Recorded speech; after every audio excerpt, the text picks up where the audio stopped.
The faint scent of antiseptic filled the air as I read the doctor's note. Don't go home. Run. Still, I folded it carefully, feeling the weight of those words settle deep in my chest. As the sound of footsteps echoed in the hallway, my heart began to race. While I stepped out of the clinic, the world felt too still, too quiet.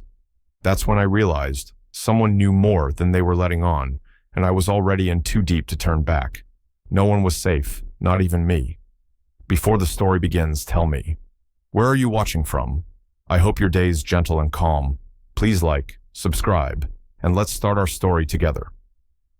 Rob Hensley sat on the edge of the sterile examination table, legs dangling slightly, his worn shoes tapping a slow rhythm on the linoleum floor.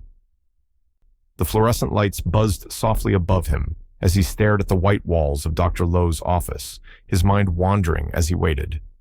It was supposed to be a routine checkup, a follow-up for his blood pressure medication, just another stop on the list of things that came with getting older. But even after all these years, Rob had learned to trust his instincts, and something felt off today. Dr. Marissa Lowe was usually calm, steady, professional. She'd been his primary care doctor for nearly a decade, and he'd come to rely on her no-nonsense approach. But today, she was different. She kept glancing toward the door, as though she expected someone to burst in. Her hands were slightly unsteady as she flipped through his chart, brows furrowed in concentration. Rob noticed the way her eyes flickered to the hallway outside the door. She was checking for something, or someone. He shifted uncomfortably on the table, the paper gown rustling. "Everything all right, doctor?" he asked, his voice softer than usual. He didn't mean to sound concerned, but it had been hard not to notice how she'd avoided his gaze. Dr. Lowe cleared her throat and gave him a tight smile. "Just a few things I need to double-check, Rob. I'll be right back." She left quickly, closing the door behind her with an air of urgency that caught Rob off guard. He didn't like it. Something was happening here, something beyond his understanding. He could hear the faint murmur of voices outside, the sounds of footsteps. His mind wandered, trying to make sense of the unease that had settled in his chest. Maybe it was nothing, just a coincidence, but his gut told him otherwise. A minute passed, then two. Finally, the door creaked open again, and Dr. Lowe returned. But this time, her demeanor had changed again. She wasn't looking him in the eyes, and there was a slight tremble in her hands as she walked toward him. Without a word, she reached into the pocket of her white coat and pulled out something. An envelope, folded in half, the edges sharp and precise. Rob's eyes locked onto it. She didn't say anything, just quietly placed it on the counter next to him. There was no explanation, no reason for the sudden shift in energy. But the message was clear. "Take it," she said in a near whisper, her voice strained. Rob reached for the note, his fingers brushing the crisp paper. He didn't open it right away, just held it in his hands, waiting for her to say something more. But Dr. Lowe had already turned toward the door, her eyes darting over her shoulder like she was waiting for someone to burst in. She didn't wait for him to respond. "Please," she said, "be careful. Whatever happens, don't go home." Before he could process what she'd said, she was gone, the door clicking shut behind her. Rob was left in the room, alone with the note, his heart pounding in his chest. It was absurd, really.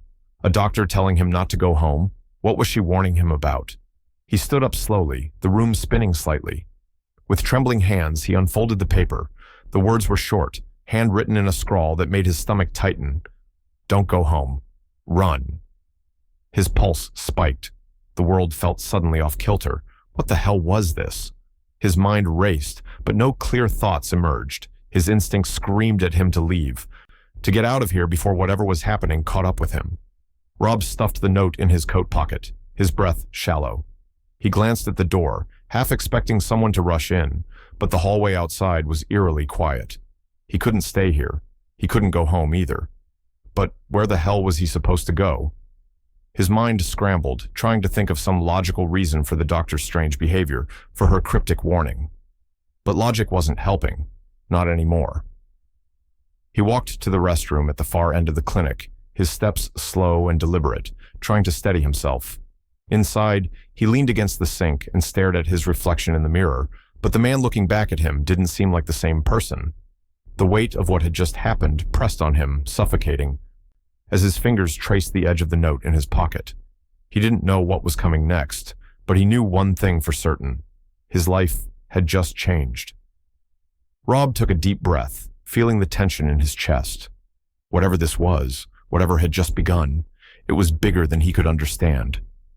And then, with one last glance at the empty clinic hallway, Rob Hensley walked out, uncertain of what awaited him, but knowing one thing: he wouldn't be going home.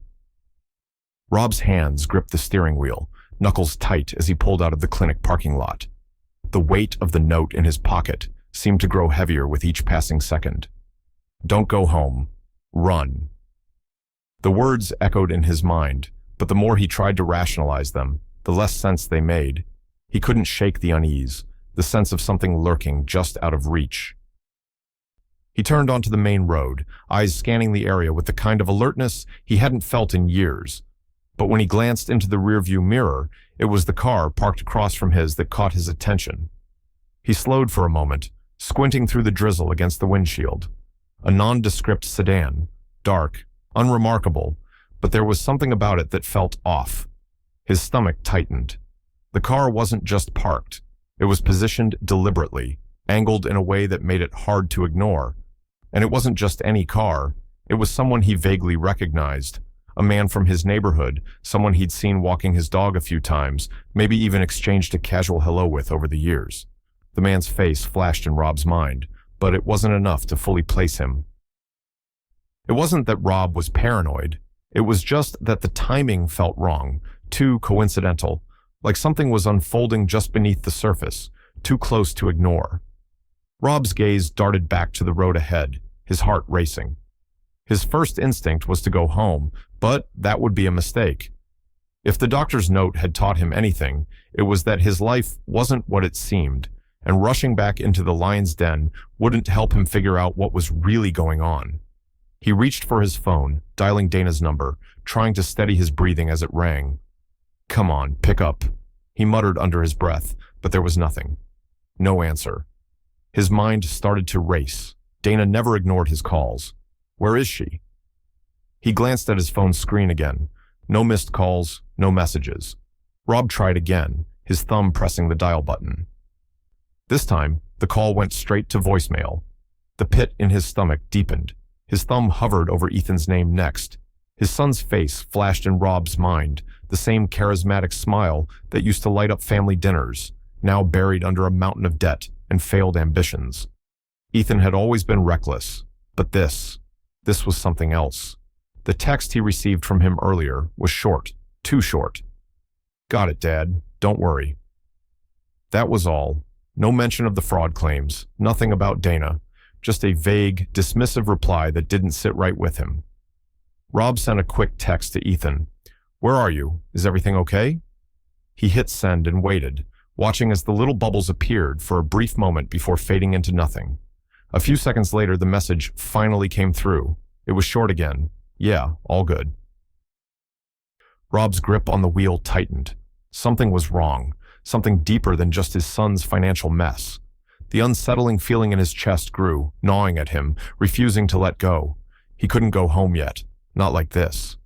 His mind was spinning. Too many questions, too many pieces that didn't fit together. What was he supposed to do now? Without thinking, Rob made a right turn, heading out of the main city streets and into the winding roads that led toward the Riverside Park. The familiar sight of the trees lining the water did nothing to calm his nerves. He slowed to a stop, the damp air seeping through the cracked window. The car's engine idled as he stared out at the gray expanse of water. His thoughts were a jumble. How had things gotten so messed up so quickly? He thought back to the doctor's warning, to the cryptic note she'd given him. What was it she'd said? "Stay away tonight."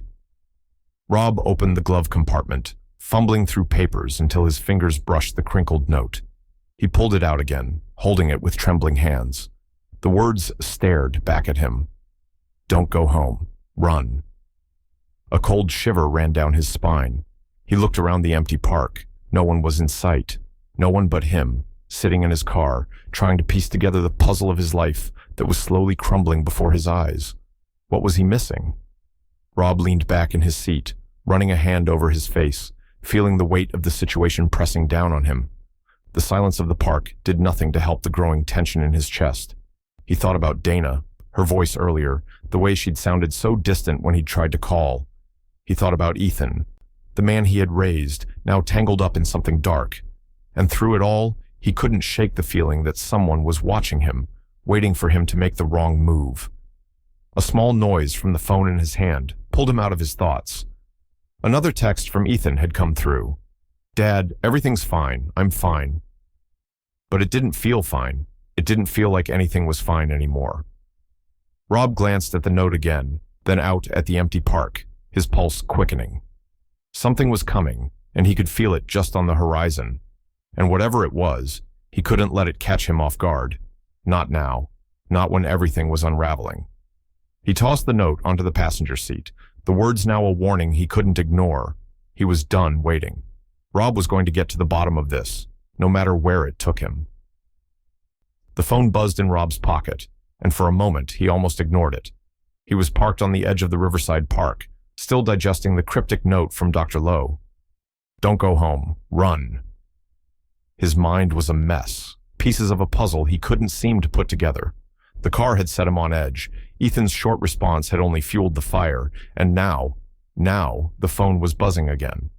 Rob pulled it from his pocket, glancing at the screen. An unknown number. His heart skipped. He hesitated only for a second before answering, his voice tense. "Hello?" "Rob, it's Dr. Lowe," came her voice, but there was no warmth in it today, just a cold edge of urgency. "Listen to me very carefully. I can't talk long." The words hit Rob like a punch. His throat tightened, and he could hear his pulse pounding in his ears. The doctor's tone wasn't the reassuring clinical calm he'd grown accustomed to. There was something else in her voice now. Fear. Genuine fear. "Is something wrong?" Rob asked, but the words felt hollow, like they were floating somewhere far away. His fingers tightened around the steering wheel. "Stay calm. Focus." "Rob," Dr. Lowe's voice was steady but rushed. "I need you to listen. I've discovered something concerning. There are multiple insurance claims filed under your name, claims you didn't make." His stomach lurched. It didn't make sense. Insurance claims? "Someone used your medical identity to file these," Dr. Lowe continued, her voice shaking slightly now. "And they're recent, within the last month." Rob's breath caught in his throat. He thought of the checkup, the routine follow-up he'd just had. How could something like this slip through the cracks? The weight of the situation began to sink in. The note, the strange behavior, the parked car earlier. All of it was connecting in ways that felt wrong. "Who would do that?" Rob asked, his voice quieter now. He wasn't sure if he was talking to her or to himself. "I don't know, Rob." Dr. Lowe's tone hardened, sharp with something unspoken. "But I found something else, something more disturbing. Your home address was listed on one of the forms." Rob's breath hitched, his mind reeled. The walls of the car felt like they were closing in on him. His home address? There was a brief silence between them, the weight of the words hanging in the air like a storm cloud, heavy and oppressive. Rob stared out at the empty park, his thoughts spinning. "That's why I'm calling, Rob," she continued, urgency climbing in her voice. "Someone has access to your personal information. This isn't just a mistake. This is identity theft, and it's not some random fraudster. This is targeted. Someone's after you." Rob's grip on the wheel tightened, knuckles turning white. What am I supposed to do? The question felt desperate, even to his own ears. He could feel a knot tightening in his chest. How had his life become a series of fractured, dangerous moments like this? "I don't know who they are, or what they want," Dr. Lowe replied, her voice strained. "But I can tell you this. Whoever it is, they're close to you. This is personal." Her words hit harder than anything he'd heard all day. Personal. The word rattled in his mind, louder than the sound of the rain against his windshield. Was it Dana? Was it Ethan? Could one of them have betrayed him? His heart ached with the thought, but he couldn't let himself dwell on it. Not now, not yet. Rob's mind raced. Dr. Lowe, what should I do? He was trying to keep his voice even, but the tremor in his words betrayed him. Her answer came quickly, almost too quickly. Stay away from your house tonight, Rob. Don't go home. Her words were final, each one carrying a weight that he couldn't ignore. What do you mean? What's happening? Rob's voice was sharp now, panic rising beneath the surface, but she didn't answer him. I'm sorry, but I can't talk more. Please, stay safe. Don't go home tonight. The last word trailed off in a breath of fear. Before Rob could respond, the line went dead. The dial tone was deafening in the sudden silence. He stared at the screen, feeling the blood drain from his face. Don't go home tonight. The words echoed in his mind, and the tension in his chest tightened, squeezing the air from his lungs. What was happening? Why couldn't she say more? His thoughts were all over the place, but one thing was crystal clear now. Dr. Lowe was scared. Rob gripped the wheel harder, his pulse racing. He looked around the dark park again, the quiet river reflecting the dim glow of streetlights. He couldn't go home. He couldn't go to Dana or Ethan. Whoever had access to his personal information was far too close. He started the engine with a jolt, the low hum of the car filling the silence. But where was he supposed to go? What was happening to his life? Rob looked down at the phone in his hand. The screen was black now, the call over. But a single thought gnawed at him, sharper than ever. Someone was watching him, and they weren't finished yet. The clinic parking structure was eerily silent as Rob's car rolled to a stop under the dim, flickering lights. The usual hum of city life seemed distant, muffled by the concrete walls that surrounded him. Rob's fingers gripped the steering wheel so tightly, his knuckles turned white. He glanced around, half expecting someone to be lurking in the shadows, but the garage was empty. Just him and the lingering tension of Dr. Lowe's call earlier. He cut the engine and sat for a moment, listening to the silence. Don't go home tonight. The words echoed in his mind again, his pulse quickening. This wasn't just a precaution. Something was wrong, something deeper than just identity theft. He didn't know exactly what it was yet, but he knew one thing for sure. Dr. Lowe had risked too much to call him here. The headlights cut through the darkness as Rob stepped out of his car, the cold air biting at his skin. He pulled his coat tighter, the weight of what had happened pressing on him, making each step feel heavier. The sound of his boots echoed through the empty garage as he made his way toward the rear of the building, where Dr. Lowe had told him to meet. He spotted her car first, parked near the back wall, its lights off. Dr. Lowe was already waiting for him, standing beside the vehicle, her arms crossed against the chill. She looked smaller than usual, tense, the usual confidence in her posture replaced by something else. Something wary, even fearful. Dr. Lowe, Rob called out, his voice a little rougher than he intended. She turned sharply, her eyes scanning the shadows, before focusing on him. Rob, over here, she said, her voice low, almost strained. She didn't offer her usual smile, just a tight nod, as if acknowledging the gravity of the situation they were now tangled in. Rob walked up to her, his heart still racing from the adrenaline of the past few hours. You said you found something serious. What's going on? Dr. Lowe hesitated for a moment before speaking, her eyes flicking to the sides, as if checking for any sign of unwanted attention. She leaned in closer, her voice dropping to a near whisper. It's bad, Rob, really bad. She pulled a small folder from the front seat of her car and handed it to him. These are copies of the fraudulent insurance claims that were filed under your name. Rob took the folder, his hands suddenly trembling as he opened it. The documents inside were official, too official, and the names of clinics and insurance companies he didn't recognize stared back at him. The claims were all related to medical treatments he had never received. His name, his date of birth, his insurance number, all correct, all perfectly forged. His stomach churned with a sick realization. Whoever had done this had gone to great lengths to cover their tracks. These look too personal, Dr. Lowe continued, her voice tight. The level of detail on these forms, the things they included, it's like they knew you, not just your medical history, but your life, your addresses, Your family. Rob's breath caught in his throat. Family. The word hit him like a slap to the face. His mind immediately flashed to Dana and Ethan, both of them so close to him, so entwined in his world. Could they be involved? He didn't want to believe it. He couldn't believe it. But the possibility was there, staring him in the face. He looked at Dr. Lowe, his voice barely above a whisper. You think someone close to me did this? Dr. Lowe's gaze shifted away for a moment, her jaw tightening as she processed the question. I don't know, she admitted. But these documents, they didn't come from a stranger. This wasn't just some random fraudster. Whoever's behind this knew exactly what they were doing. They had access to your private medical files, someone close to you, someone who had access to your life.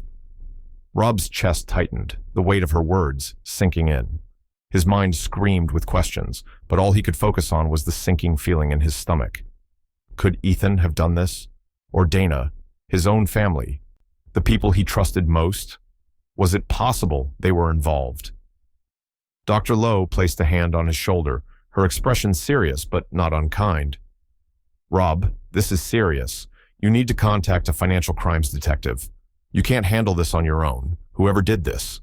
They have bigger plans, and they're willing to go to extremes to cover their tracks. You need help. Rob nodded, the weight of her words pressing down on him like a ton of bricks. He didn't want to admit it, but he knew she was right. He was in over his head. I never wanted to drag you into this, he said, his voice tight with regret. I should have never involved you. Dr. Lowe shook her head. Don't apologize, Rob. I'm the one who should be thanking you for bringing this to me. If you hadn't come forward, I might never have seen these claims. It's my job to help you. This is beyond just a medical issue now. You need legal help. You need protection. Rob's mind was spinning. Protection. That word, too, felt too heavy, too final. He had no choice now. He couldn't go back to his house, not knowing what was waiting for him. He couldn't trust anyone, not yet. I'll call them, Rob muttered, his voice barely audible. I'll do whatever it takes. Dr. Lowe gave him a last, lingering look before opening her car door. Stay safe, Rob, and don't wait too long. Whoever's behind this is watching. As Rob watched her drive off into the night, the sense of dread that had been gnawing at him grew stronger. The pieces of the puzzle were starting to fall into place, but the picture they were forming was darker, more twisted than anything he had imagined. The real question now wasn't just who had done this, it was why. He shoved the folder into his coat and walked back to his car, his mind racing, knowing that the next step would be one he couldn't undo. But where was he supposed to go? Rob's hands gripped the steering wheel tighter as he neared his house, the familiar streets blurring by in a haze. The rain had started again, the kind of cold, steady drizzle that made everything seem even darker than it already was. His heart thudded in his chest, each beat a reminder of the growing knot in his stomach. The tension from Dr. Lowe's call still lingered, her words echoing in his mind. Stay away from your house tonight. But there it was, just ahead, the house he'd spent decades building, a place that had once felt like home, now a looming, unsettling presence. The lights were on in several rooms, strange rooms, rooms he didn't remember leaving illuminated. His mind raced, trying to make sense of it, but nothing added up. Nothing felt right. He couldn't stop. He didn't want to stop. Something in his gut told him if he parked in that driveway, if he stepped through the front door, he'd be stepping into a trap. A trap he wasn't sure he could escape. Ethan's car was there, parked crookedly in the driveway, the tires half on the grass. Rob's stomach dropped. Ethan had always been careless with parking, but this was different. His son was always meticulous about the details. This was a sign of someone desperate, someone who didn't care. Rob's eyes moved past the car, scanning the house, and that's when he saw her, Dana. She was pacing back and forth in front of the living room window, her figure a blur behind the thin curtains. Rob's breath caught, the frantic movement, the way she'd look over her shoulder every few seconds. It wasn't just worry. It was fear, real fear. Something had her rattled, and it wasn't just the pressure of her husband's health problems or their mounting debts. A wave of guilt washed over Rob as he thought of her, but it was quickly replaced by a sharp edge of anger. Why hadn't she told him? The betrayal cut deeper with every passing second, but he forced himself to focus. He couldn't afford to be consumed by the rush of emotions anymore. He needed answers, but this wasn't the way to get them. Then something caught his eye.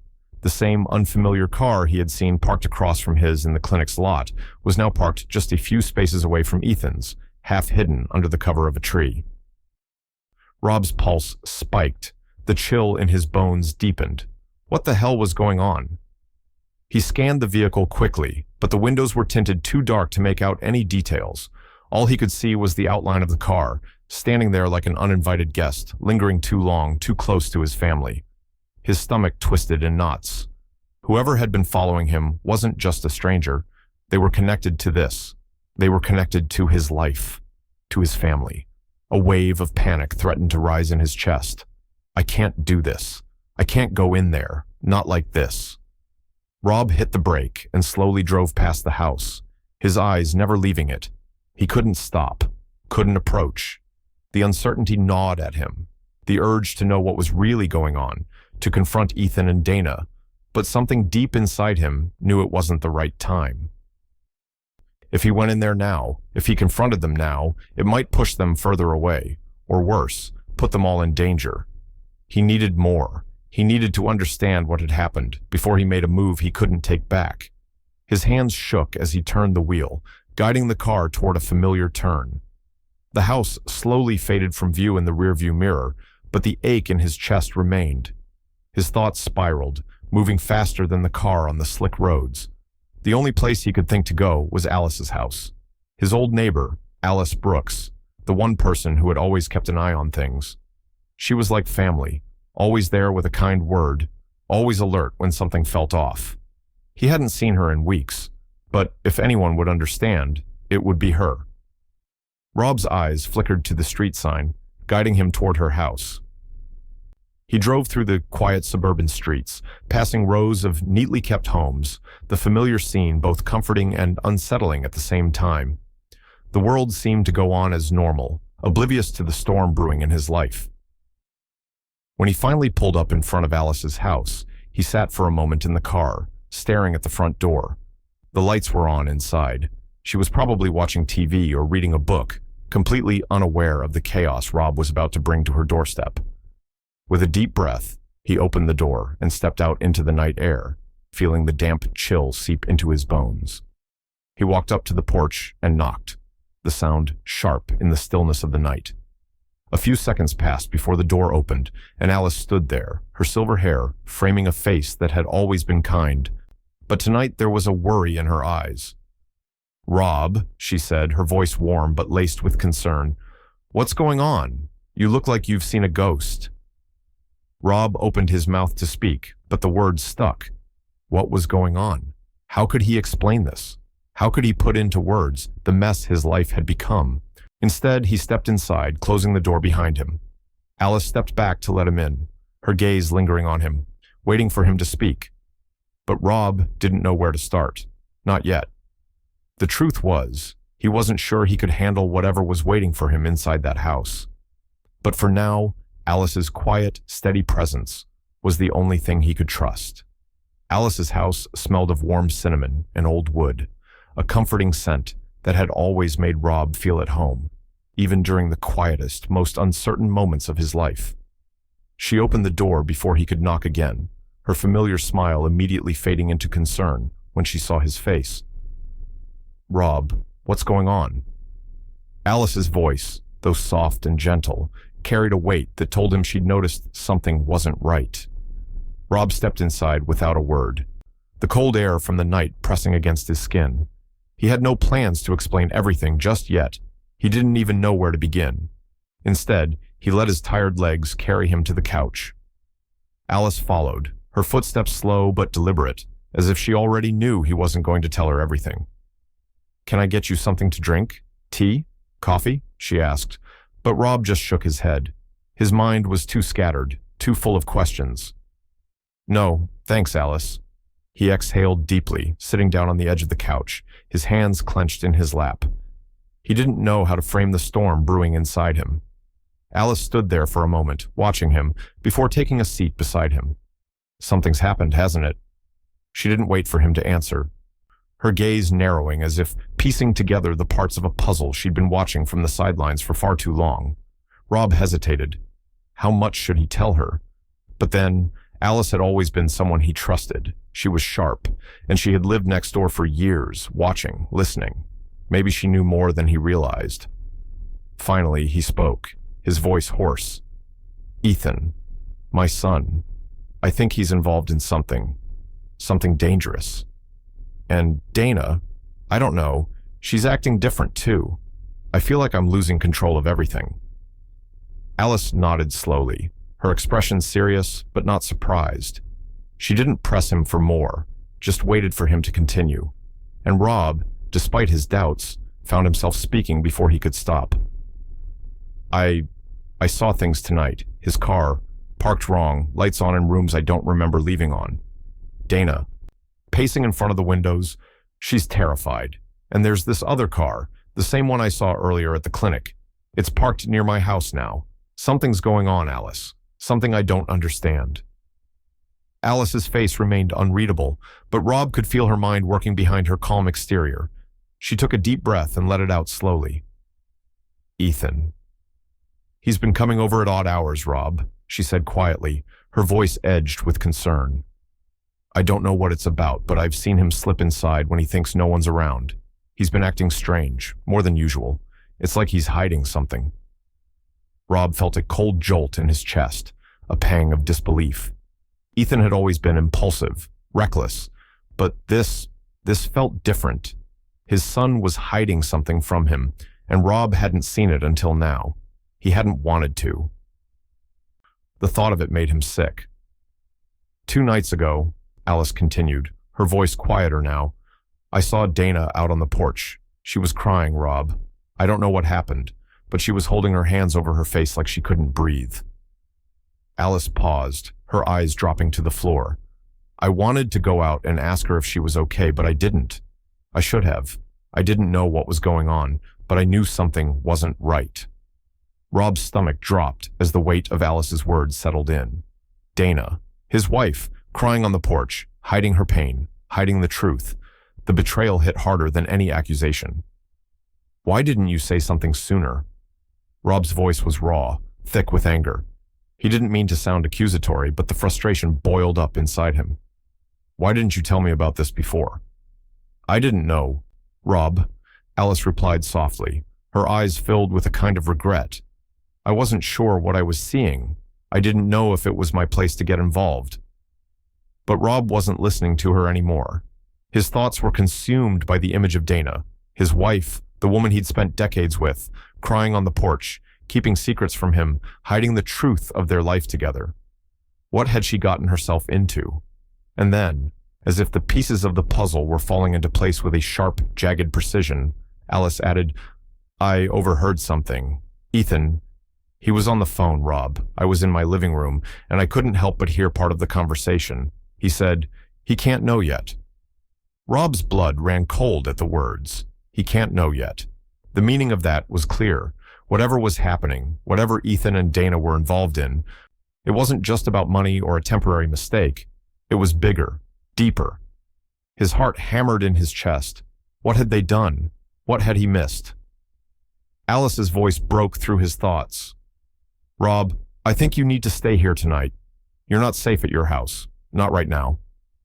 Rob opened his mouth to argue, but the exhaustion in his limbs, the mental fog clouding his thoughts, made him nod instead. He couldn't go back to that house. Not tonight. Not like this.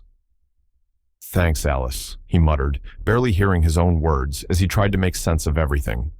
He didn't know how long he lay awake on Alice's couch, staring into the darkness, but his mind wouldn't shut off. Each thought spiraled into another. What if Dana was in on it? What if Ethan was too far gone to help? And through it all, one question gnawed at him, louder than the rest.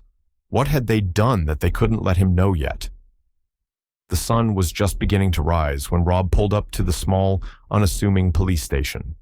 The chill of the early morning air seeped into his bones as he stepped out of his car, the weight of the folder in his hand almost too much to bear. It wasn't just the weight of the documents inside, it was the weight of everything they represented. Lies, betrayal, his own family unraveling before his eyes. He hadn't slept a wink. The images of Dana crying on the porch, Ethan's strange behavior, and the cryptic words from Dr. Lowe were swirling in his mind, refusing to let go.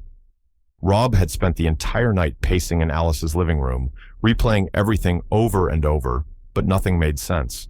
His gut told him something was off, but each new detail only seemed to complicate the story. Inside, the station smelled of stale coffee and paperwork, the low murmur of detectives discussing cases filling the air. Rob walked up to the front desk, where an officer looked up, his expression neutral. "Detective Ramirez is expecting you," the officer said, before motioning toward a hallway.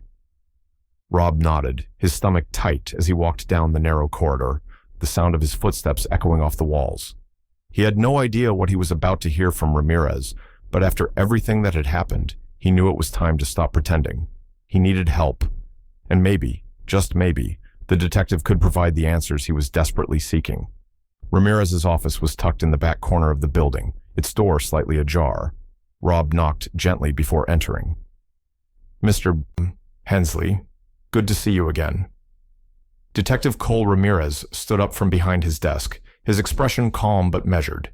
He was a man in control, but Rob could see the fatigue in his eyes, the kind that only came from long nights and complicated cases. Rob didn't return the greeting. He didn't have the energy for pleasantries. Instead, he dropped the folder onto the detective's desk, the papers inside rattling as they settled. "I need your help," Rob said, his voice tight. "These," he gestured to the folder, "these were filed under my name. Fraudulent medical claims. Someone has stolen my identity. They've used it to secure loans. And I don't know how to stop it." Ramirez's eyes flicked over the documents, his brow furrowing slightly. He flipped through the pages with practiced efficiency, reading the details quickly, his expression unreadable. "This is identity theft, Mr. Hensley," he said, leaning back in his chair, his fingers tapping the desk. "Likely tied to debt. Someone has your personal information, and they're using it to make a profit. The problem is, this isn't just about financial gain. Whoever's behind this is more desperate, and desperate people make dangerous decisions." Rob swallowed hard, the words landing like a punch in the gut. Desperate. That was the word that kept coming to mind when he thought about Ethan, his son, who had always been reckless, always one step away from disaster. But could it really be him?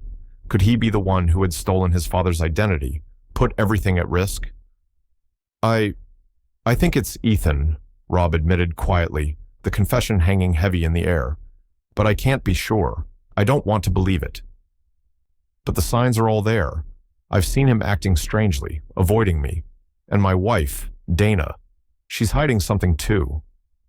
The detective leaned forward, his gaze sharpening as he looked at Rob. "I understand your hesitation, but the truth is, you're going to have to face this head on. If Ethan is involved, you're going to have to confront him with what you know. Otherwise, this will keep spiraling out of control." Rob nodded, though his mind was still reeling. He couldn't fathom the idea of confronting his son, his own flesh and blood. But the more he thought about it, the more it made sense. Ethan had always struggled, but this was beyond anything Rob had ever imagined. How far had he gone? I didn't go home last night," Rob said, almost as an afterthought. The words felt strange on his tongue. "I couldn't. I drove around. I kept thinking someone was watching me." Ramirez didn't flinch. "That's good," he said, his voice low and steady. "Someone is expecting you to come home. They're waiting for you."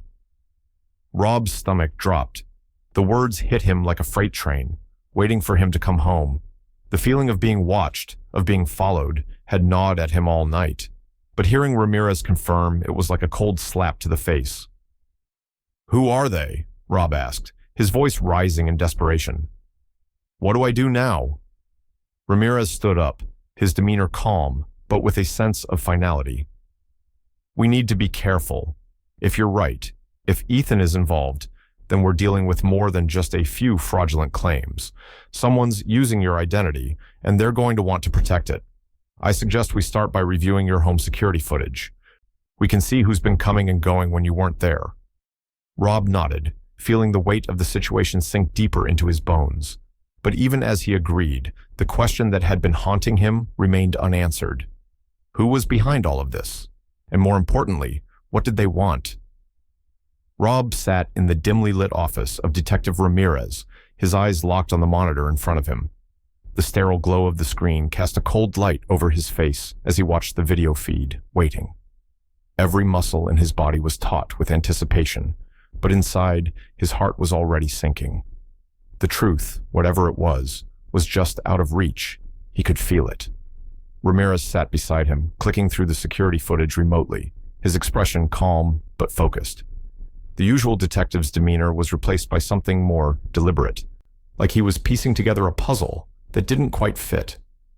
He paused the video at a particular moment, a grainy image of the front door to Rob's home. Rob's breath caught. There, in the corner of the frame, was Ethan, his son, hunched over, rifling through Rob's office drawers. His movements were frantic, hurried, as though he was searching for something. Searching for what? Rob leaned forward, the weight of his suspicion now fully solidifying into something darker. His hands, clenched into fists, trembled with a mix of anger and disbelief. This can't be happening. The video continued. A moment later, Dana appeared in the frame, walking briskly into the room. Her face was a mix of anxiety and confusion, her hands raised as if trying to stop Ethan. She spoke in hurried whispers, but Rob couldn't make out the words. "Stop," she seemed to say, her voice trembling with a fear Rob hadn't heard from her in years. She reached for Ethan's arm, trying to pull him away from the drawers, but he shrugged her off violently. The desperation in her eyes was clear as day. Rob's gut twisted. Dana had always been the calm one, the steady one. To see her this out of control was a shock that left him breathless. And then, the moment that made Rob's blood run cold, Ethan held up a sheet of paper. He waved it angrily, a scowl etched deeply on his face. The camera zoomed in on the paper, and Rob's stomach dropped when he saw the familiar logo at the top, Health First Medical Group. The papers were his.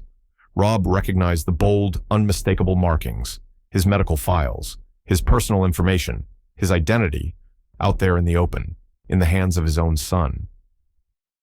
"Ethan, what the hell have you done?" Rob whispered under his breath, his mind racing with 1,000 thoughts. The betrayal hit him like a sledgehammer. His son had used his name, his identity. But why? And how deep did this go? The tension in the room was palpable as the video continued. Ethan threw the papers on the table, frustration clear in his body language. He turned toward the door, his voice barely audible but thick with anger. "I told you to stay out of this, Dana. This has nothing to do with you. Do you understand?" Dana flinched, stepping back, her face pale with fear. The video was silent, but Rob could almost hear the tension in her voice as she replied, her words inaudible from the distance. The pleading in her posture was obvious. She was begging him to stop, begging him to tell her it wasn't too late to undo whatever mess they'd gotten themselves into. And then something else happened that Rob hadn't expected. A figure appeared at the back door, unseen at first, then slowly moving into view. The stranger stepped into the frame, his movements deliberate, confident. The man's face was obscured by the shadow of the doorframe, but his presence was undeniable. Rob's breath caught in his throat. Who was this? Ethan immediately tensed, turning sharply toward the stranger. The argument that followed was a blur of muffled voices, the words too garbled to understand. But Rob could see the fury in Ethan's eyes, the anger in his posture as he faced off against the man. Dana, standing by helplessly, was visibly terrified, her hands wringing together in nervous anticipation. Then, Ramirez hit the pause button. "This man," Ramirez said quietly, his voice steady as always, but there was something darker now, something knowing in his tone. "He's connected to fraud rings. I've seen him before." Rob's blood ran cold at the words. His mind spun. Fraud rings. The man who had just entered his house, the man who had been arguing with Ethan, wasn't just some random associate. He was part of something bigger, something dangerous. Ramirez leaned back in his chair, his eyes scanning the paused footage, his expression hardening. "This isn't just about your identity anymore, Rob. Whoever's involved, they've got resources. and they're willing to go to extreme lengths to cover their tracks. Rob's chest tightened, a cold sweat forming on his brow. He couldn't breathe. He had thought he was dealing with a simple case of identity theft, a stupid mistake, a dangerous gamble by Ethan. But this was something else entirely, something that reached further than he could have ever imagined. His son was mixed up with criminals, real criminals. I don't know what to do, Detective, Rob muttered, his voice barely a whisper. The weight of the situation was crushing him, suffocating him. He had to make a choice now, but it felt like every option was a trap. Every step he took, leading him deeper into a web of lies and betrayal. Ramirez's eyes met his, sharp and unblinking. You're already in it, Rob, and you've got to face it head on. There's no turning back now. Rob nodded slowly, though every part of him wanted to run, but he couldn't. Not anymore. The real question now was, what was Ethan involved in, and how far was he willing to go to keep his secrets hidden? Rob's phone buzzed in the stillness of the office, the sharp sound cutting through the silence. He glanced at the screen, his heart skipping when he saw Dana's name flash across the display. His throat tightened, a rush of emotion flooding through him. He had been avoiding her calls for hours. Too many questions, too many suspicions he couldn't face. But now, there it was. Her name, her voice. He took a breath, steadying himself before answering. Dana, he said, his voice calm, though inside everything was starting to unravel. What's going on? There was a sharp, choking sound on the other end, followed by a sob. Rob winced at the sound of her distress, but he kept his voice even. The last thing he needed right now was to lose his composure. Rob. Oh God. Rob. Dana's voice broke, ragged and raw. Where are you? Please. I don't know who else to call. I don't know what to do. Rob's stomach tightened at the sound of her tears. For a moment, he wanted nothing more than to rush home and hold her, to tell her everything would be okay. But the words were hollow, empty. There was no telling her everything was okay when everything he knew was crumbling. Instead, he kept his voice low, controlled. I'm not coming home, Dana. Not yet. But talk to me. What's happening? A shaky breath, followed by silence. Dana was crying harder now, but Rob could hear the weight of her words in the pauses between her sobs. Ethan's in deep trouble, Rob. He's been hiding it from us. I had no idea. I didn't know it had gotten this bad. Her words hit Rob like a slap. The reality of the situation crashing down on him. Ethan, his son, the one he had been trying to protect, to trust. But everything he'd feared was now coming true. His heart pounded in his chest as he listened to Dana's confession, each word twisting the knife deeper. He promised me it would be quick, Dana continued, the words tumbling out in a rush. Quick money. He said if I just helped him fill out a few forms, it would be easy. That's all, Rob. I thought it was just a stupid thing, just a loan or something. He said we'd be out of debt in no time, that everything would be fine. Rob's grip on the phone tightened. Forms. His mind flashed back to the medical claims he had seen, to the papers in Ethan's hands. It was all starting to fit together, too perfectly. Dana had unwittingly become part of the scheme, unknowingly facilitating the very thing that had sent Rob into this nightmare. She had been helping Ethan forge documents, and now it had escalated beyond anything they could have imagined. A wave of anger washed over him, hot and suffocating. But it was mixed with a deep, gnawing sense of betrayal. How had she not seen it? How had she been so blind to the danger Ethan was in, the depth of the hole he had dug for himself, for all of them? Dana, Rob said, his voice tight, fighting to stay steady. You've been helping him steal my identity. You've been part of it, and you didn't even know. You've been filling out forms for him. You didn't even realize what you were doing, did you? She gasped, her breath hitching. There was a long silence on the other end of the line, and Rob could almost hear the pieces falling into place in her mind. But even through the anger, even through the confusion, there was something else in her voice, something that made him pause, guilt. She wasn't just scared for herself, she was scared for Ethan too. I didn't mean to, Rob. I didn't mean for any of this to happen. He said it was temporary, that we'd fix it quickly. Her voice broke again. But now Now I don't know what to do. I don't know what's real anymore. I'm so scared." Rob swallowed hard, trying to push back the flood of emotions threatening to overwhelm him.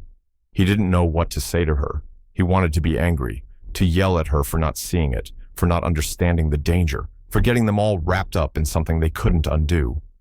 But the truth was, he felt something far worse than anger. Pity. For all the years they had spent together, for everything they had built, this was how it was falling apart. "Rob, please," Dana pleaded, her voice quieter now, filled with desperation.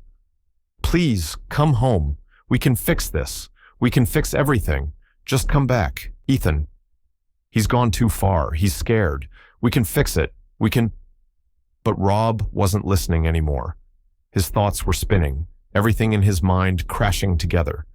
They're angry now. He froze at her words. It was a whisper, barely audible, but it hit him harder than anything else she had said. They're angry now. Who were they? Was it the fraudsters Ethan had been working with? Were they threatening his family now too? "Dana." Rob's voice was low, dangerous. "Who are you talking about? Who's angry?" But Dana didn't answer. The line went silent, and Rob's stomach twisted into knots. He stared at the phone, the weight of her words sinking in. He wasn't just dealing with a son in debt or a wife caught up in lies. This was bigger, deeper, and the danger was only just beginning. The night had fallen heavy over the neighborhood, the quiet street bathed in the soft glow of street lamps flickering in the distance. Rob sat in the passenger seat of Detective Ramirez's unmarked car, staring out at his own home. His mind was a whirlwind of thoughts, but all of them came back to one thing. What was happening inside that house? Ramirez sat silently in the driver's seat, his eyes scanning the street ahead, alert but unruffled. The calm professionalism of the detective contrasted sharply with the storm that raged in Rob's chest. His thoughts were tangled up in everything he had learned over the past few days. Ethan, Dana, the fraudulent claims. The man from the clinic. All of it spiraling into something darker and more dangerous than he could have ever imagined. They had parked down the street, well out of view of the house, but close enough to keep an eye on things. Rob's heart was pounding in his chest, his breath shallow as he watched the darkened silhouette of his home through the window. It felt like an intrusion, but it was a necessary one. His gut told him that whatever was happening inside, he needed to know. The truth was hiding in the shadows. Then, as if on cue, the familiar shape of the sedan appeared at the end of the block. The same car he had seen parked outside his clinic days ago, the one that had unnerved him from the very beginning. It slowed as it approached his house, the headlights cutting through the mist, then turned into the driveway. Rob's pulse quickened. Why was it here again? He leaned forward, squinting through the windshield as the car came to a stop. The engine cut off, and the driver, a man Rob didn't recognize, got out, holding something under his arm. Rob's stomach churned. He couldn't see the man's face, but he could feel the presence of something sinister in the air. "Who is that?" Rob asked, his voice tight with the question that had been gnawing at him for hours. Ramirez didn't answer immediately, but his fingers hovered over the car's controls, zooming in on the figure through the camera feed on the dashboard. The stranger walked toward the backyard, carrying a folder under his arm, the edges sharp and deliberate. Rob's mind raced as he tried to piece together the significance of the moment. "Stay sharp," Ramirez murmured. "Let's see what happens next." The stranger reached the back door of the house, knocking briefly before stepping inside. Rob's heart pounded in his ears as he stared at the door, willing it to open. A moment later, the door creaked, and Ethan appeared in the doorway. His face was tense, his body language frantic. He looked over his shoulder before quickly ushering the man inside. Rob's breath hitched. Ethan, his son. Rob had never seen him like this. His usual bravado, his charming smile, nowhere to be found. The way he had let the man into the house, the urgency in his movements, it was like he was being forced into something he couldn't control. For a moment, there was silence. Rob's mind raced, but before he could process it further, the sound of raised voices filtered out from the house. "Dana." Rob's breath caught as he recognized the frantic, pleading tone of her voice, but it was quickly drowned out by Ethan's angry response. They were arguing, and it wasn't quiet. Ramirez adjusted the angle of the camera feed, and the image on the screen sharpened. Through the window, Rob saw Dana standing near the kitchen, her face pale, her hands shaking as she tried to calm Ethan down. He couldn't hear their words, but the body language spoke volumes. Dana was terrified. Ethan was on the edge, desperate. The man with the folder walked into the kitchen, where the argument seemed to escalate. Without saying a word, he tossed something onto the table. Papers, documents scattered carelessly across the surface. The sight made Rob's stomach flip. What were those papers? Dana hesitated for a moment, then began to speak. But whatever she was saying was drowned out by Ethan's harsh reply. His hands slammed down on the table, the anger in his movements sharp and violent. He grabbed a handful of the papers and shoved them toward Dana, pointing at them, speaking in a tone Rob had never heard before, one that was cold, urgent, and laced with fear. Ramirez's voice broke the tense silence in the car. "They're using your identity to secure a loan." His words were calm, but Rob could hear the underlying tension in them. This wasn't just about some careless mistake anymore. It wasn't just identity theft. This was something far worse. A loan that could have put his entire life at risk. And it was happening right under his nose. Rob's fists clenched at his sides as he stared at the screen. His son, his wife, they had gotten involved in this. And now, whatever they had done was spiraling beyond their control. Rob's mind raced with questions.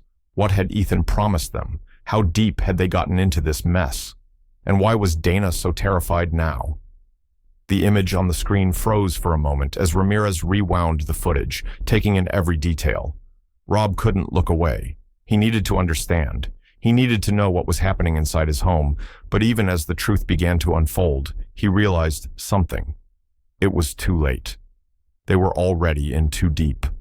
The man who had thrown the papers on the table was still there, standing in the background, watching them, and with every passing second, the weight of what was happening became undeniable.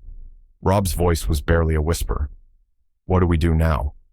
Ramirez didn't answer right away, his eyes still glued to the screen. "We wait," he said, finally turning to Rob, "and we see who else comes knocking." And in that moment, Rob knew, whatever had started as a small crack in his life was now a full-blown fracture, and no one was safe anymore. The morning light filtered through the blinds of the small conference room where Rob sat, his hands resting on the cold, polished table. The familiar smell of coffee lingered in the air, but it did nothing to ease the tightness in his chest. He had never imagined he'd find himself here, sitting across from an attorney trying to figure out how to protect himself from his own flesh and blood. The thought made him sick to his stomach, but there was no going back now. Rob glanced at the clock on the wall. Liam Carter, the attorney he'd been referred to, had been recommended by Detective Ramirez. Liam had a reputation for being methodical, sharp, and most importantly, discreet. Rob needed all of those qualities now. He needed to understand the gravity of what he was facing and figure out how to stop it before it consumed everything he had worked for. The door opened, and Liam walked in. He was in his mid-50s, dressed in a crisp suit that made him look more at ease than Rob felt. His sharp eyes swept over Rob before he sat down and placed a folder on the table, then leaned back in his chair. "Mr. Hensley," Liam said, his voice calm but professional. "I've reviewed the documents you provided. We need to move quickly." Rob nodded, though the words felt hollow in his mouth. "I don't even know what to do anymore.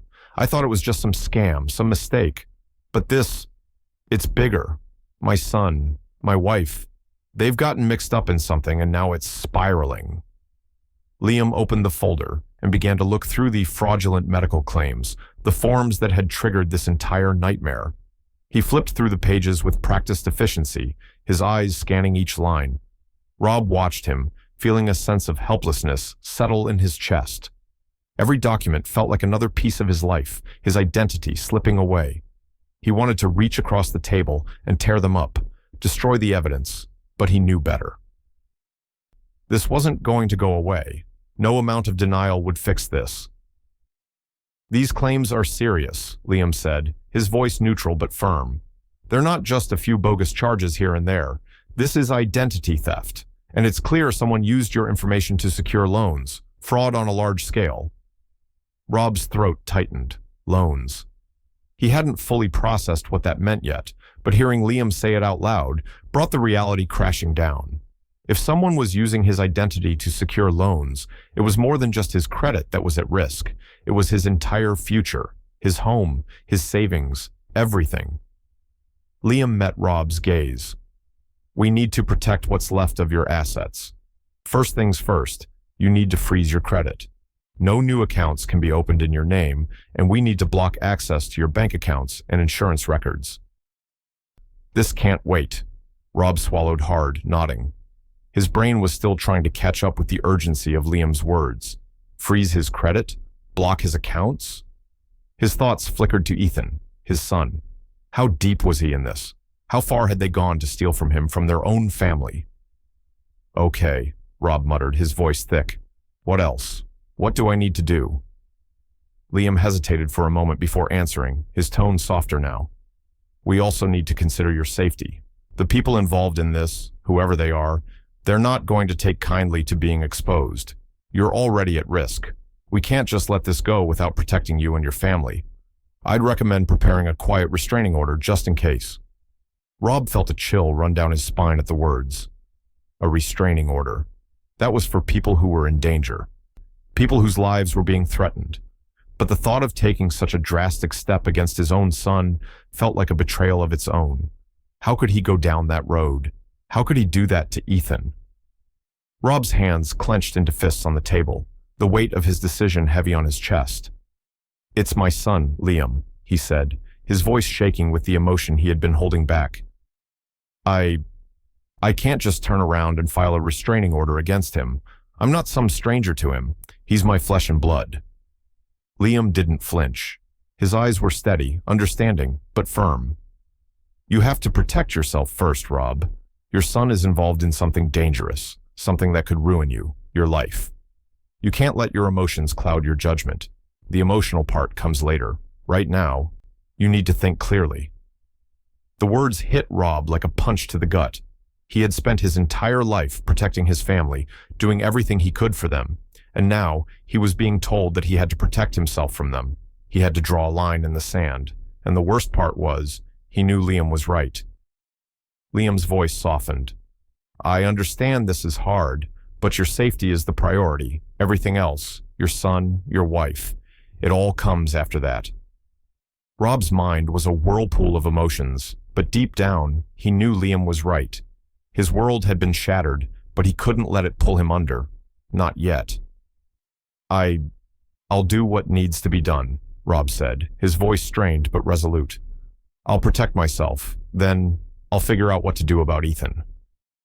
Liam nodded and slid a set of asset protection filings across the table. This is a start. We'll file these today, but you need to move fast.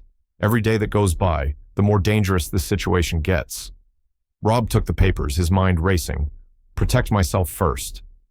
The thought was suffocating, but it was the only way forward. He didn't know what the next step was. But one thing was clear. He couldn't let his son destroy everything he'd worked for. As Rob walked out of the office, the weight of the next few days pressed down on him. Ethan, Dana, the fraud. There was no escaping it now. The fight for his future and his family had only just begun. Rob sat in the dimly lit office of Detective Ramirez, the weight of the past few days pressing heavily on him. His mind was still reeling from the security footage, from the sight of Ethan and the man with the folder, from the realization that his own flesh and blood was involved in something so dark, so dangerous. He hadn't slept in days.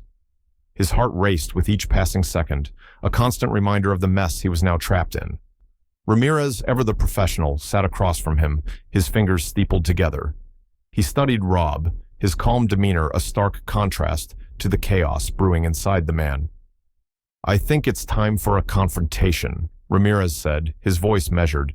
We need to set a trap, draw out the truth, once and for all. Rob's stomach twisted. A confrontation. He hadn't even been able to process the idea of facing Ethan yet. But Ramirez was right. It had to happen. They couldn't keep dancing around the truth. Rob needed answers. They both did. Your son needs to face what he's done, Ramirez continued, his tone unwavering.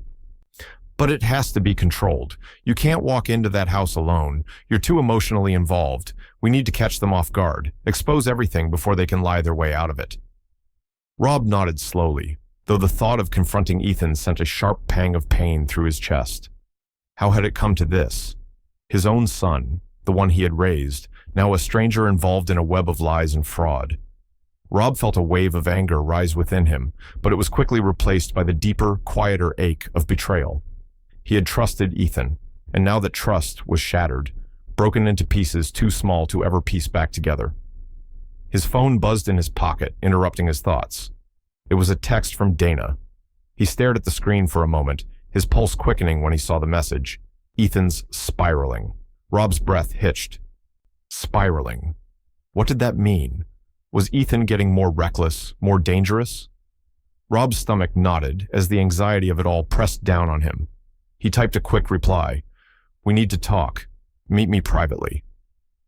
The message went through, and Rob put his phone down, looking at Ramirez. "I need to meet her first. I need to know where her head is. I can't walk into this blind." Ramirez gave a slight nod. "You're right. Get what you can from her, but keep your guard up. We don't know how deep this goes." Rob stood up, the weight of the situation settling heavily on his shoulders. The plan was in motion now. Whether he was ready or not, the confrontation with Ethan was inevitable. Later that evening, Rob sat alone in his car, parked in the shadowy corner of a deserted coffee shop parking lot. The air was thick with the weight of anticipation, and the buzzing in his ears drowned out everything else. He glanced at his phone again, watching the message bubble as Dana replied. "I'm here." He spotted her car pulling into the lot, headlights slicing through the darkness before she parked a few spaces away from him. Dana stepped out of the car, her movement slow, hesitant. When Rob saw her face, the exhaustion was the first thing that hit him. She looked drained, her face pale under the dim lights, eyes red from crying. Her usual warmth was replaced with a hollow emptiness. He could see the guilt hanging over her like a cloud, thick and suffocating. Dana walked toward him, her shoulders slumped, her gaze on the ground. When she reached his car, she stopped, standing there for a moment without saying anything. Rob could feel the weight of everything unsaid between them, a vast chasm that neither of them could bridge. "Rob," she said quietly, her voice shaking. She didn't look up at him immediately, as if she couldn't bring herself to meet his gaze.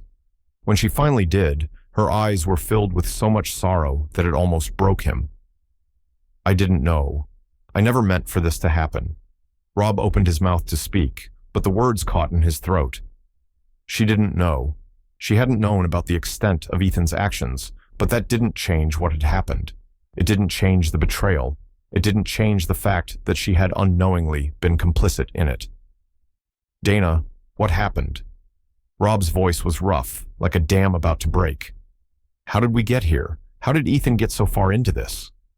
Dana took a deep breath, her hands trembling as she dug into her purse. Ethan told me it would be temporary. He said he needed help with the paperwork, but it wasn't just paperwork, Rob. It wasn't just some loan like he said." She paused, choking back another sob. "He forged your signature. He used it to take out a $120K medical loan." The words hit Rob like a punch to the gut. $120K. His mind scrambled, trying to process what she was saying. A loan in his name, his signature. It felt like the world was spinning out of control. How could Ethan have done this? How could Dana have been so blind to what was happening? "Why didn't you tell me?" Rob asked, his voice barely a whisper, thick with betrayal. "Why didn't you say something sooner?" "I didn't know, Rob," she replied, her voice barely audible. "I thought it was just paperwork, something temporary. I thought he could fix it, but now it's too late. I didn't want to believe it was real, but it is." Rob's head was spinning. The weight of what she had just told him threatened to crush him. 120K. His son had forged his name. Dana had helped him, unknowingly. This wasn't just a financial mess anymore. This was something bigger, darker, something that was threatening to tear apart everything they had built together. "Rob," Dana whispered, her eyes brimming with tears. "I never meant for it to go this far. I didn't know." Rob's heart was heavy with the weight of her confession. He wanted to scream, to let the anger out, but the words wouldn't come. Instead, he reached out, placing a hand on her shoulder, his own voice barely a murmur. "We need to fix this. But first, we need to figure out what Ethan's really involved in." As he said it, Rob knew one thing for certain. The road ahead was going to be much harder than he ever could have imagined, and this was just the beginning. Rob's hands were shaking as he stared at Dana, her face a pale reflection of the woman he thought he knew. The coffee shop parking lot was quiet, save for the distant hum of traffic, but the air between them was thick with the weight of the truth she had just revealed.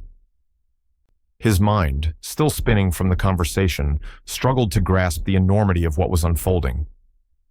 "I didn't know what to do." Dana's voice was barely a whisper, her words thick with the weight of guilt. She had pulled away slightly, as if trying to put distance between them, yet the emotional chasm between them felt wider than it had ever been. "I thought I could fix it. I thought if I just helped him through this one thing, it would all go away. But then it kept going. And I didn't want to lose you, Rob. I couldn't lose everything." The confession hung in the air like a storm, each word cutting deeper than the last. Dana's tears spilled freely now, staining her cheeks as she looked down, unable to meet Rob's eyes. He had spent months, even years, trusting her, building a life with her. How could he not have seen it? How could she have kept this from him? "Ethan threatened me," she continued, her voice breaking. "He said if I told you, if I confessed, we would lose everything. He would destroy us. He would destroy me." Rob's chest tightened, the words reverberating in his ears. Lose everything. It wasn't just an empty threat.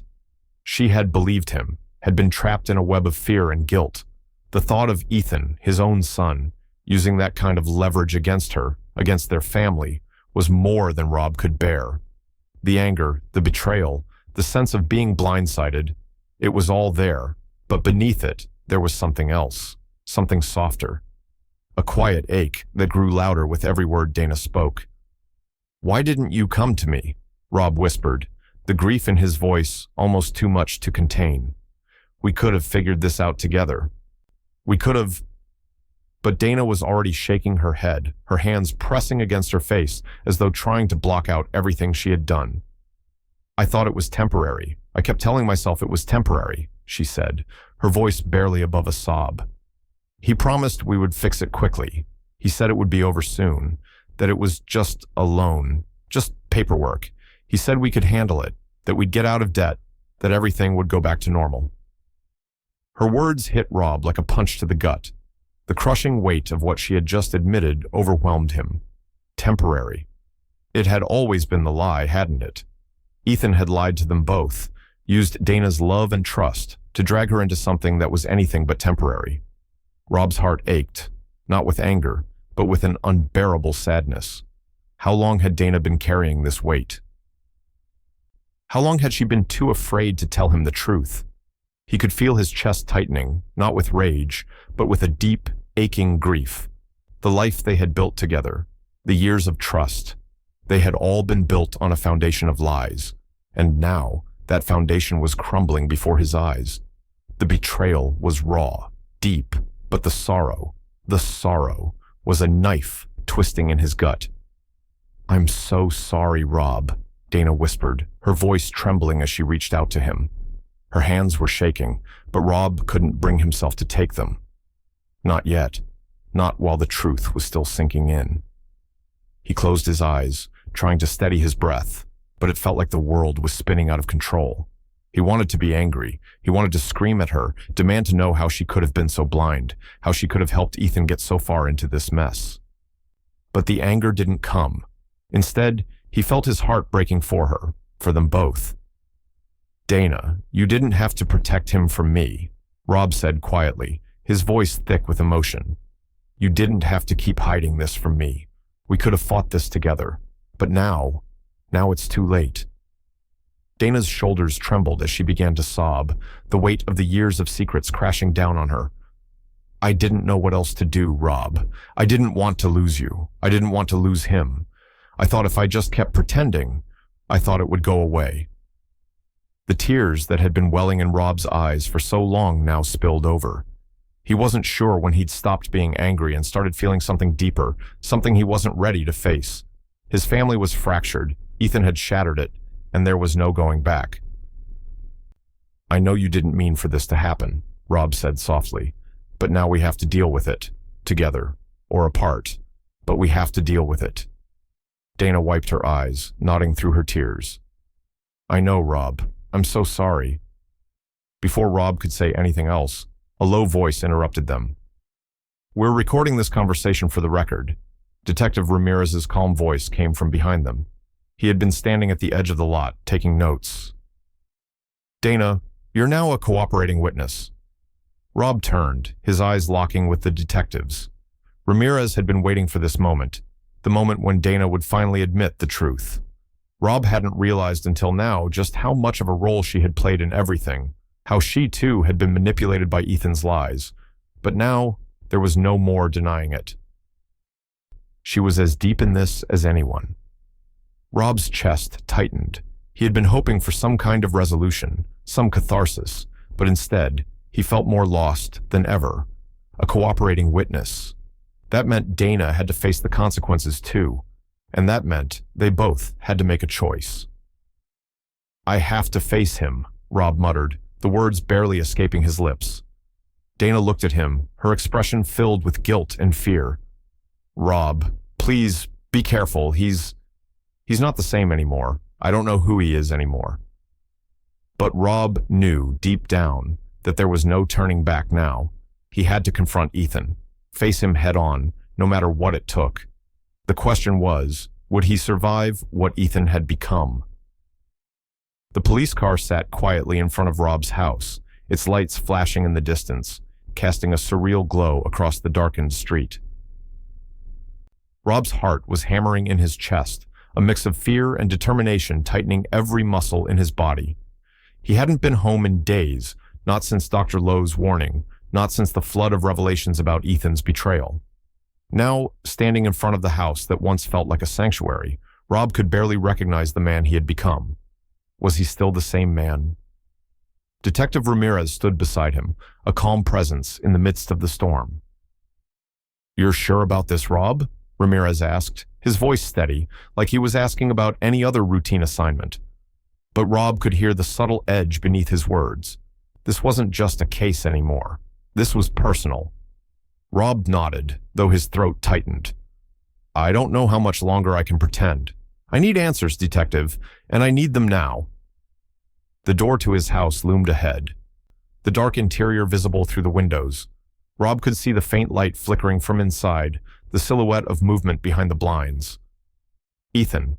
He was there, hiding in plain sight, caught between his own lies and whatever twisted deal he had struck.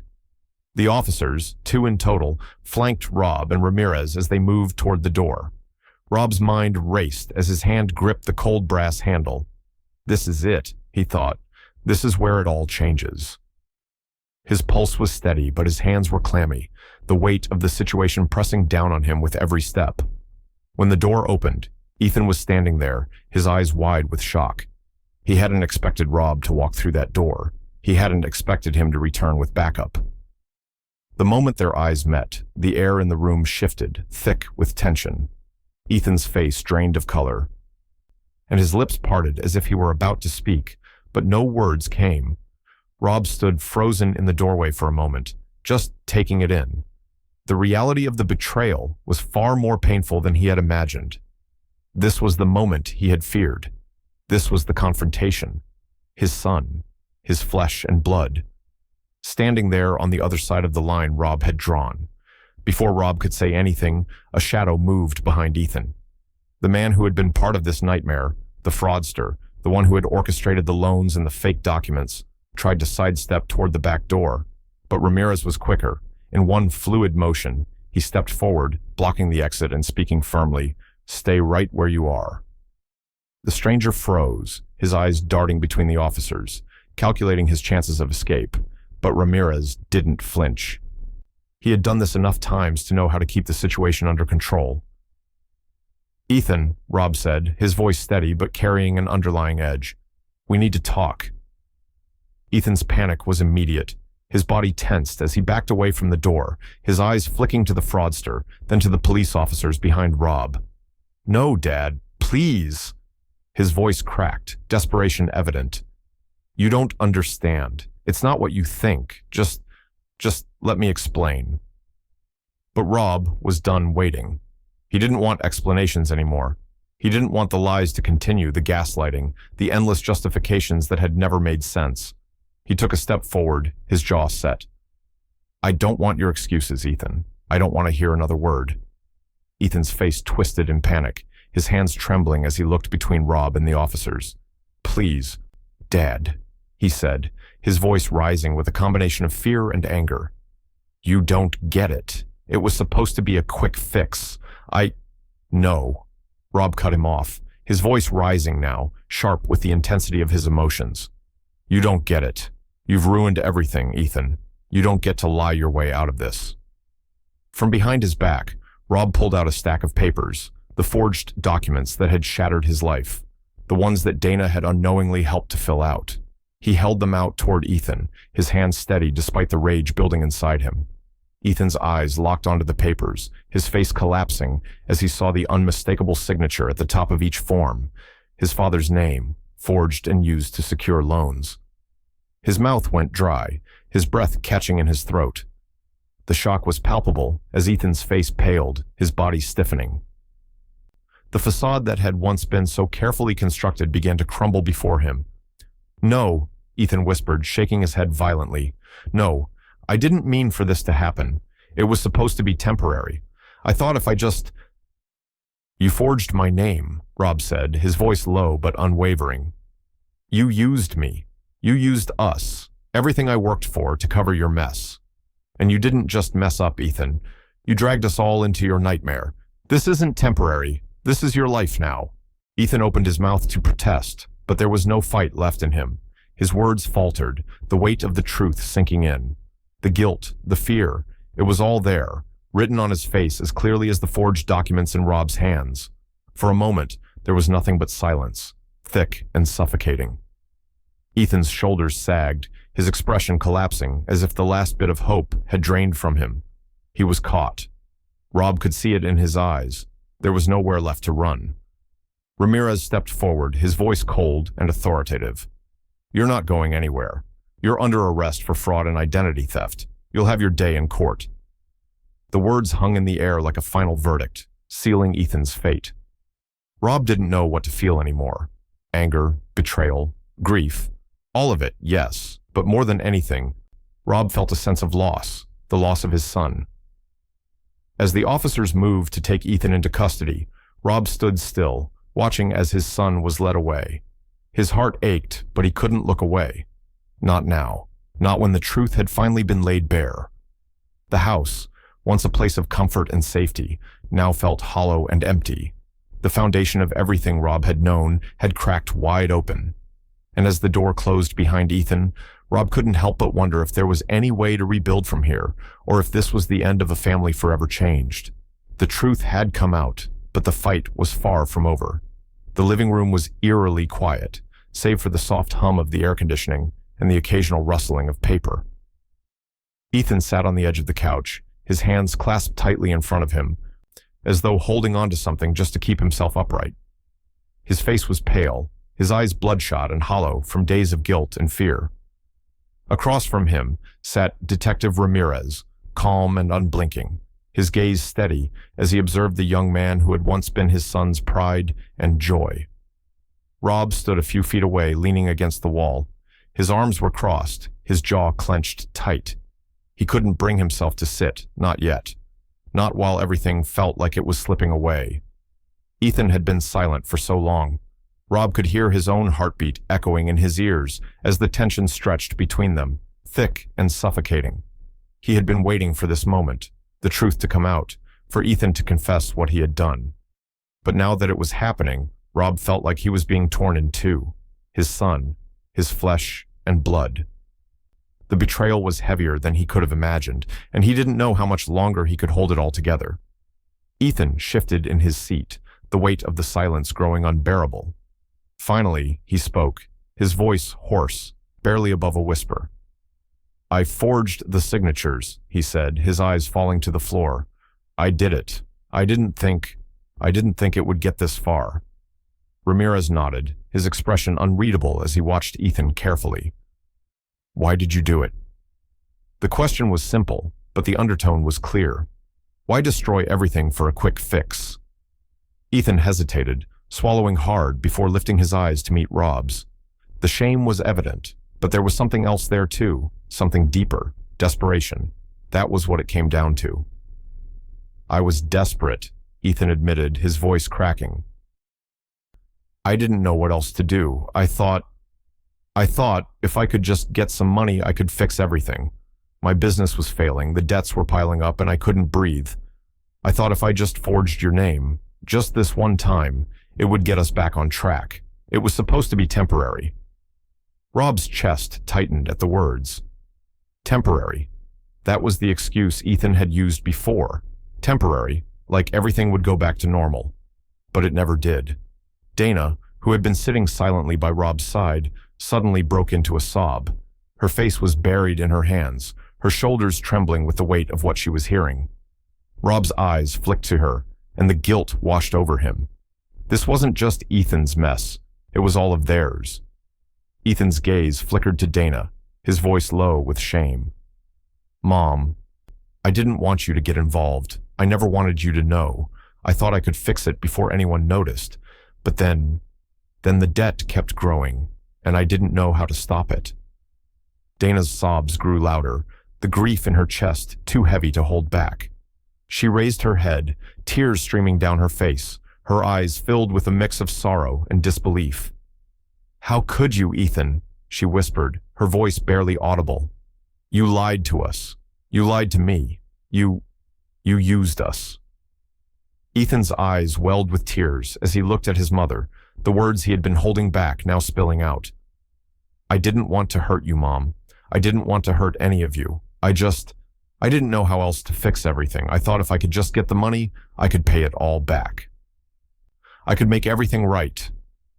The room seemed to close in around Rob. The pain was suffocating. His son had been drowning, but instead of reaching out for help, he had pulled them all under. Rob felt the weight of the years slip away, the years of trust, of shared history, of love, and all that was left was this moment, the moment when everything shattered. The fraudster, who had been sitting quietly off to the side, finally spoke up. His voice was cold, accusatory. You promised me collateral, the man said, his eyes narrowing as he looked at Ethan.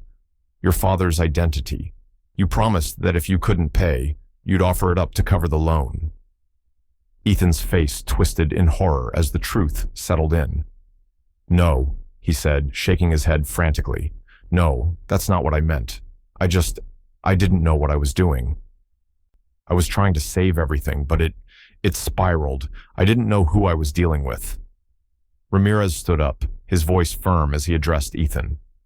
The truth is, Ethan, you got in too deep. You thought you could use your father's identity to get out of a jam, but you crossed a line, a big one. Ethan slumped forward in his seat, the weight of the words crashing down on him. His shoulders shook as sobs racked his body. The reality was clear now. His father knew, Dana knew, and the police were here, ready to hold him accountable. I didn't want to hurt you, Ethan whispered through his tears, his face crumpling with emotion. I didn't want to lose you.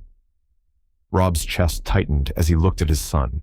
He wanted to feel anger, to scream, to lash out at the boy who had torn apart their lives, but instead, all he felt was heartbreak.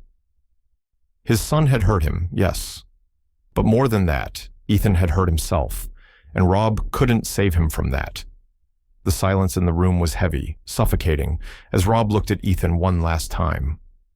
But you did, Ethan, Rob said quietly, his voice thick with grief. You did. Ramirez moved forward, his voice clear and decisive. Ethan, you're under arrest for identity theft, fraud, and forgery. You have the right to remain silent. Anything you say can and will be used against you in a court of law. Ethan didn't respond. He just sat there, the weight of the world on his shoulders as the officers moved in to take him away. Rob stood motionless, the air thick with unresolved emotions. He hadn't expected closure, but he had hoped for something, some shred of redemption. But as the door closed behind Ethan, Rob realized that the journey was far from over. There were still so many questions, so much left to untangle, and the hardest part was yet to come. Could he ever find a way to rebuild what was left, or was this the point of no return? The living room was suffocating in its stillness as the police moved in. The sound of handcuffs clicking closed echoed in Rob's mind, reverberating through the walls of his home. The fraudster, the man who had been a shadow in this twisted mess, was being taken away, his face a mask of bitterness and defeat.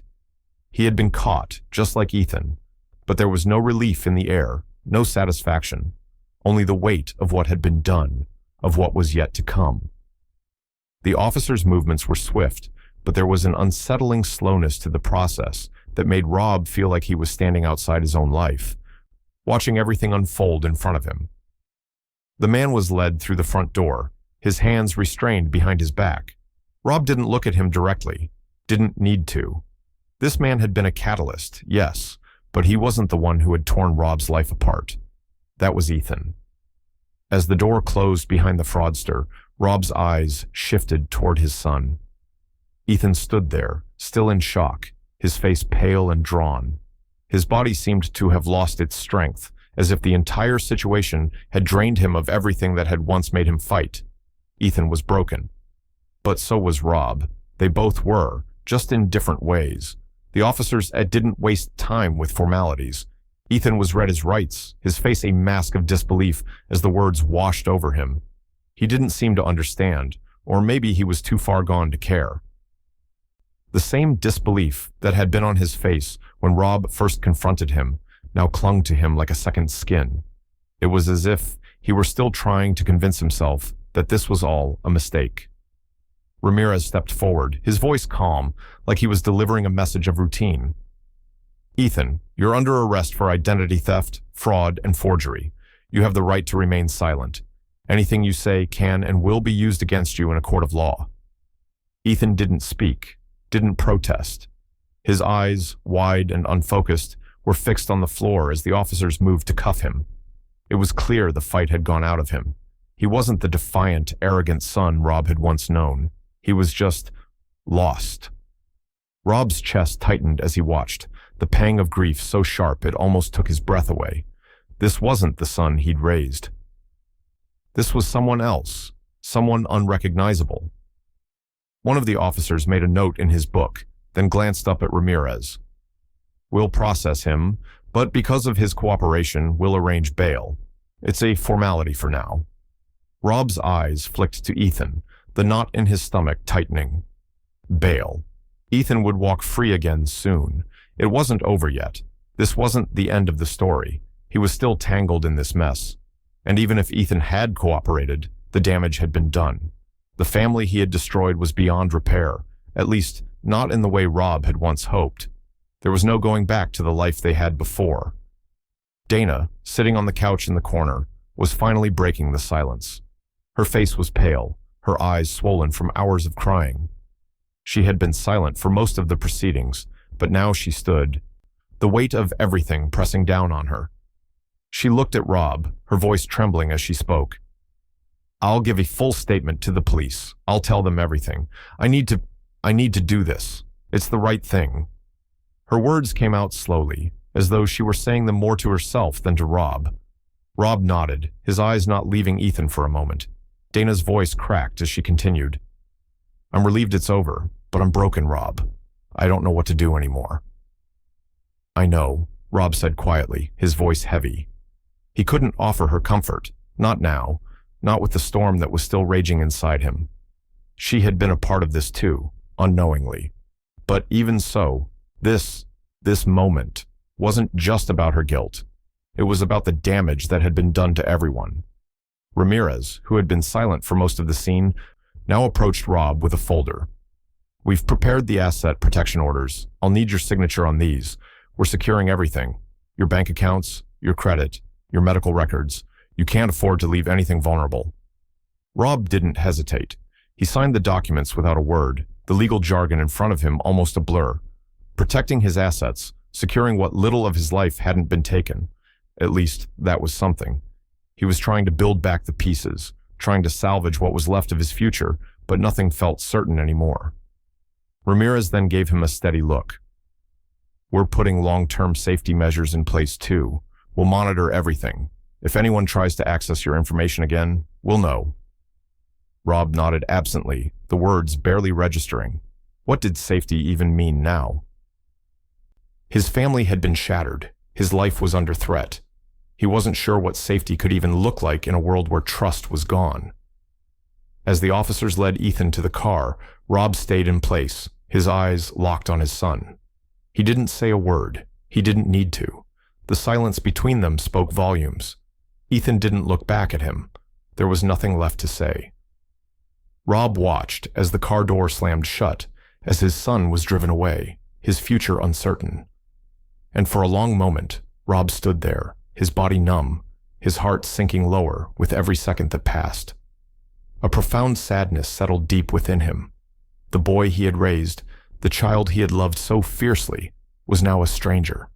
He had been taken from Rob, piece by piece, and there was no telling how much further it would go. This wasn't just about the fraud, about the loans, about the lies. This was about Ethan, the person he had failed to understand, the person who had made choices that no father could undo. And as the sound of the police car faded into the night, Rob realized something. It wasn't just the truth that had been stolen. It was his son. Rob sat at his kitchen table, staring at the stack of papers in front of him. They were all the same: forms, documents, contracts, each one a step toward repairing the damage done to his life. The weight of it all felt suffocating. His hand hovered over the pen, but he hesitated. How could he begin to fix something so broken? How could he make sense of the mess Ethan had created? Liam Carter, the attorney, had promised it wouldn't be easy, but the first steps had to be taken. "Freeze all activity," Liam had instructed. Rob's mind still reeled from everything that had happened, but Liam's voice had been clear, steady. "Freeze your credit. No new accounts, no changes. We'll secure everything first, then we go after the rest." The credit agencies had already begun their work. Rob had called each one, given them the necessary information, and requested that all activity be suspended until the fraud was resolved. It wasn't much, but it was the only thing he could do right now. The thought of his name, his identity, being tossed around by strangers for their gain still churned in his gut. He had to stop it. Stop all of it. Dr. Marissa Lowe, too, had stepped in. Her call earlier had felt like a lifeline, though Rob could still hear the underlying concern in her voice.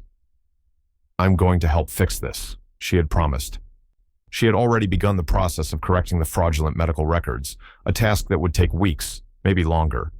Rob knew the damage to his medical identity was vast, but Dr. Lowe was methodical, thorough. He trusted her. It was the only thing keeping him from falling apart completely.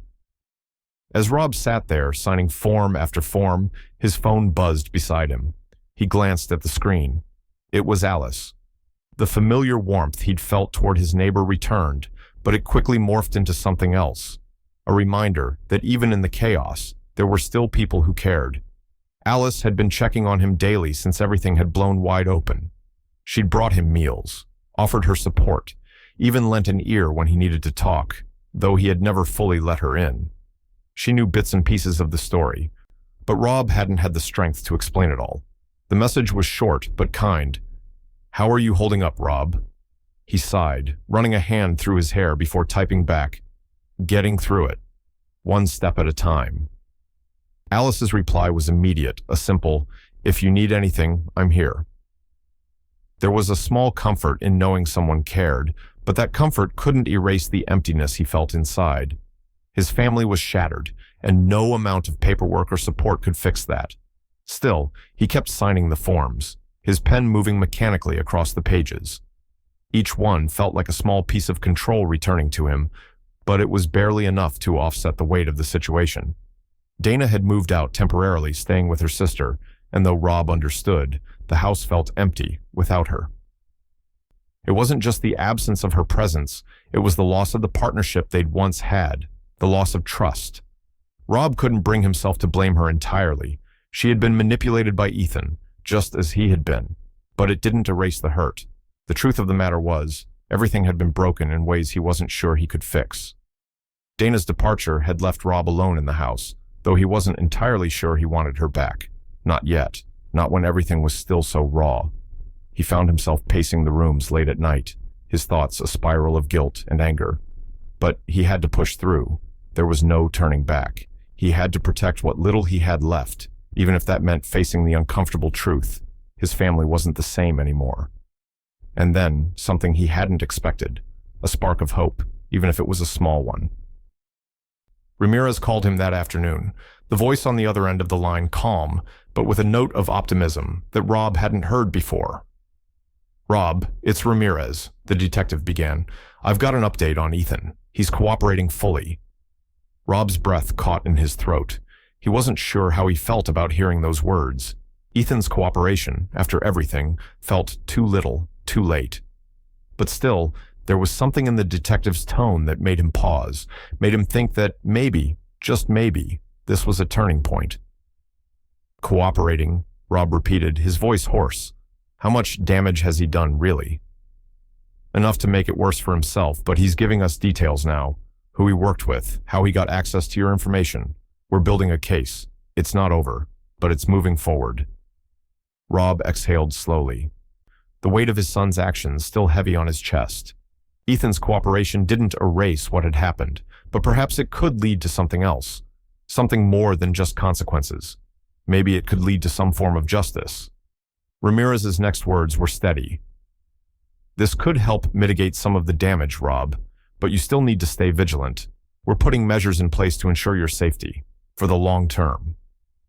Safety. That word hung in the air for a moment, and Rob wasn't sure if he believed it anymore. How could anything feel safe when everything he thought he knew about his family had been a lie? "I'll keep you updated," Ramirez added, "but it's a process. Take it one step at a time. We'll get through this." Rob wasn't so sure, but he thanked Ramirez and hung up. The call had been informative, but it hadn't given him the relief he'd been hoping for. There was still so much to do, so much to repair, and more than just the financial damage. What about the damage to his heart, to his trust?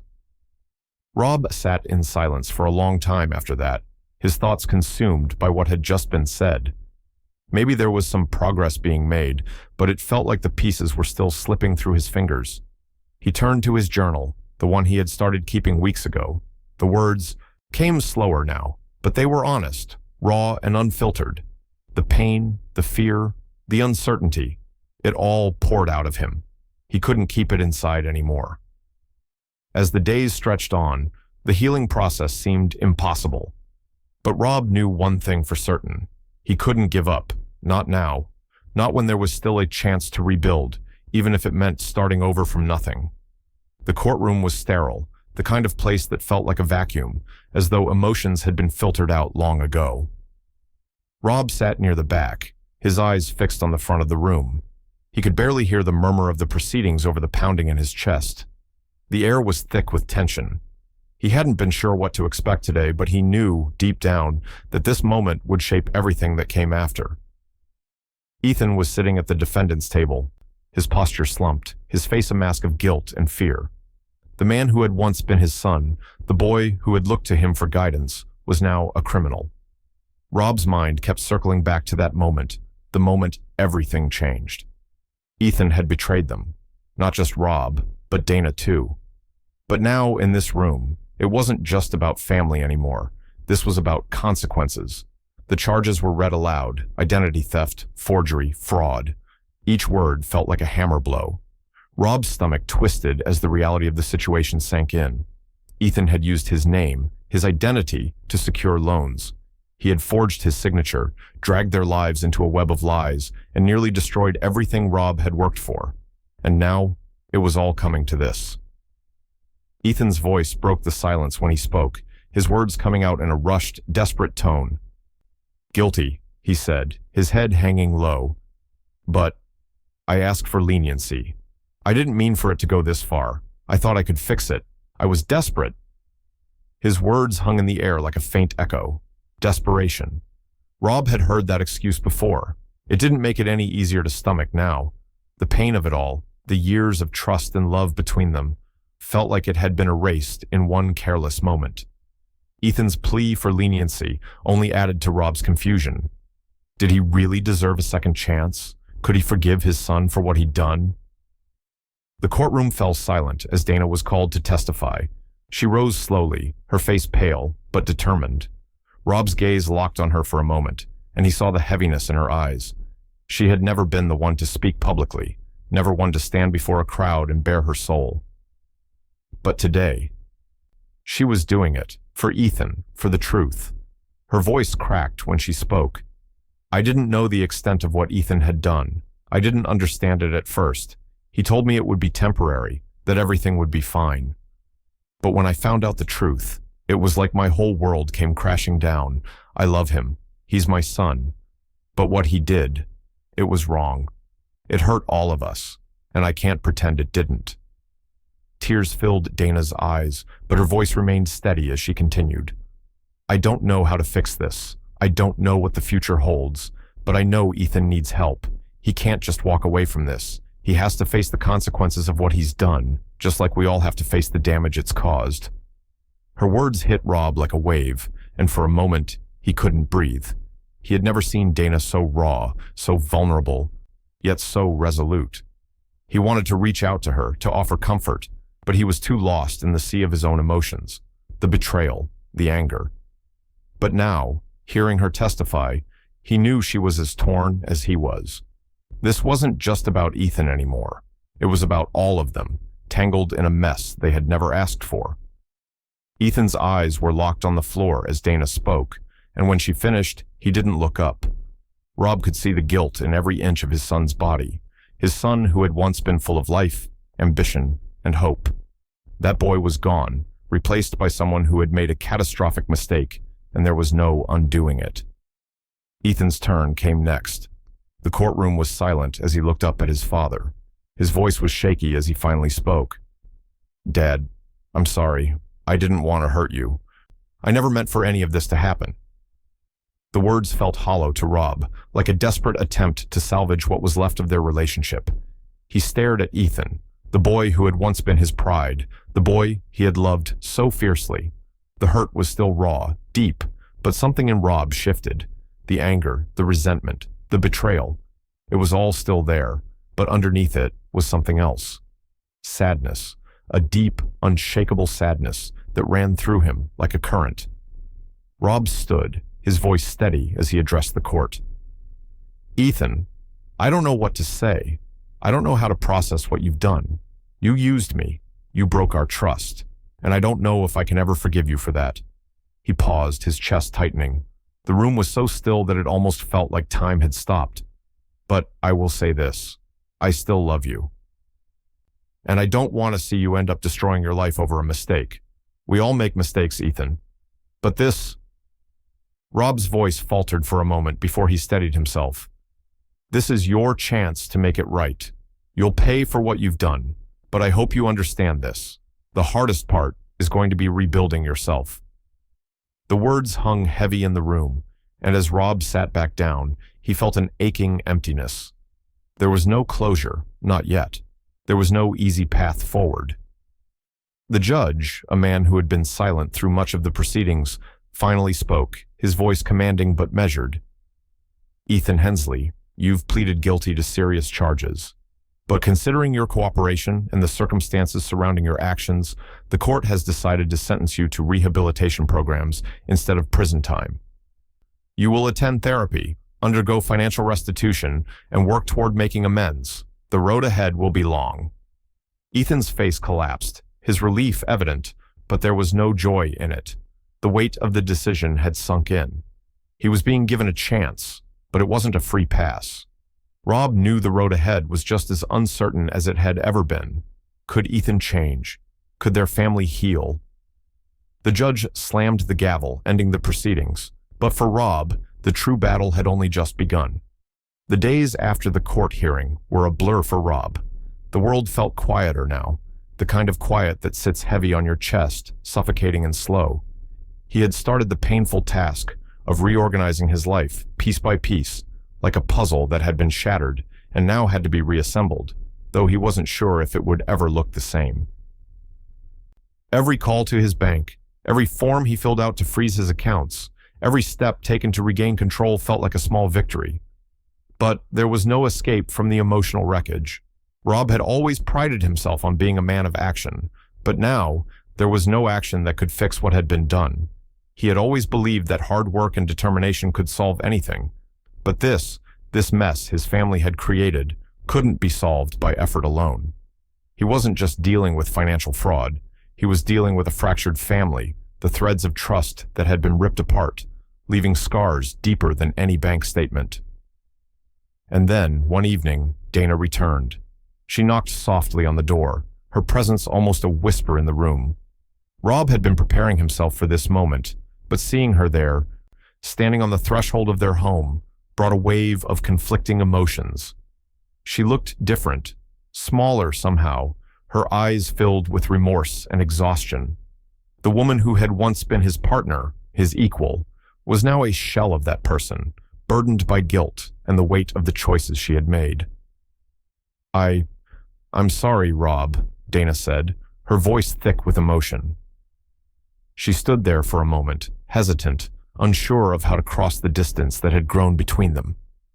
I've been staying with my sister, trying to clear my head, but I couldn't run anymore. I know I've hurt you. I know I've hurt us. Rob looked at her, his mind clouded with memories of the past, both good and bad. It was impossible to ignore the pain she had caused, the years of trust shattered by secrets, by lies. But there was something in her eyes, something that told him she wasn't just sorry. She was shattered too. She had been swept up in the chaos, just as he had. Why didn't you come to me sooner? Rob's voice was quieter than he intended, a mixture of grief and anger simmering beneath the surface. Why didn't you tell me what was happening?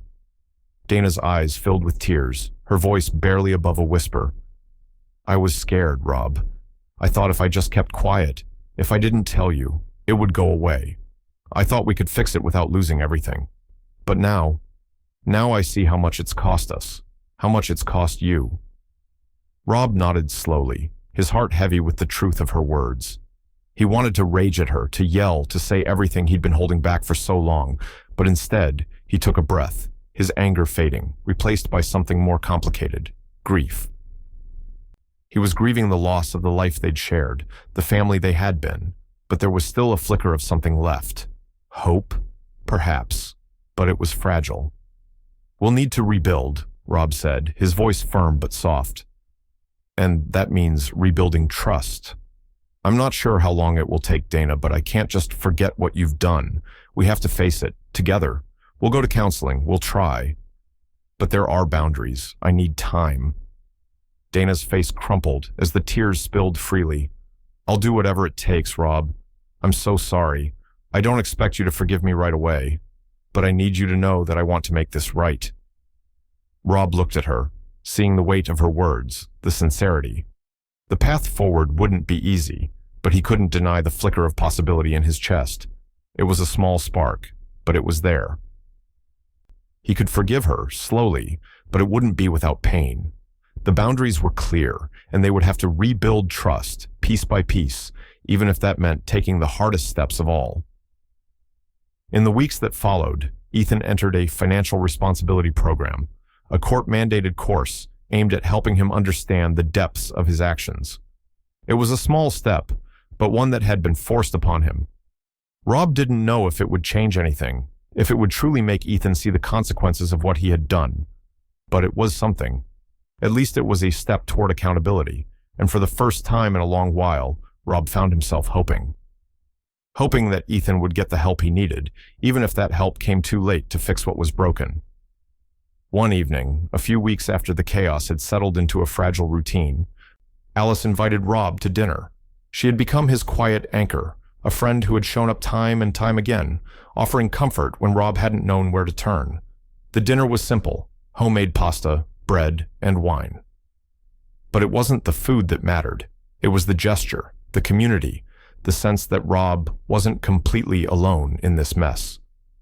Alice had arranged it for Rob's sake, a small celebration of his safety after everything he had been through. As they sat around the table, the flickering candlelight casting soft shadows on their faces, Rob felt a moment of clarity. There were still so many pieces of his life scattered around him, so much work to do. But for the first time in a long while, he didn't feel like he was drowning. There was still love in this world, even if it had been twisted by betrayal. Rob looked around the table, his heart swelling with a quiet gratitude. "Thank you, Alice," he said, his voice thick with emotion. "I don't know where I'd be without you, without all of you." Alice smiled warmly, a simple, understanding smile that said more than words could. The room was filled with the soft sounds of laughter, the clinking of glasses, and for the first time, Rob allowed himself to feel something. Hope. It wasn't everything.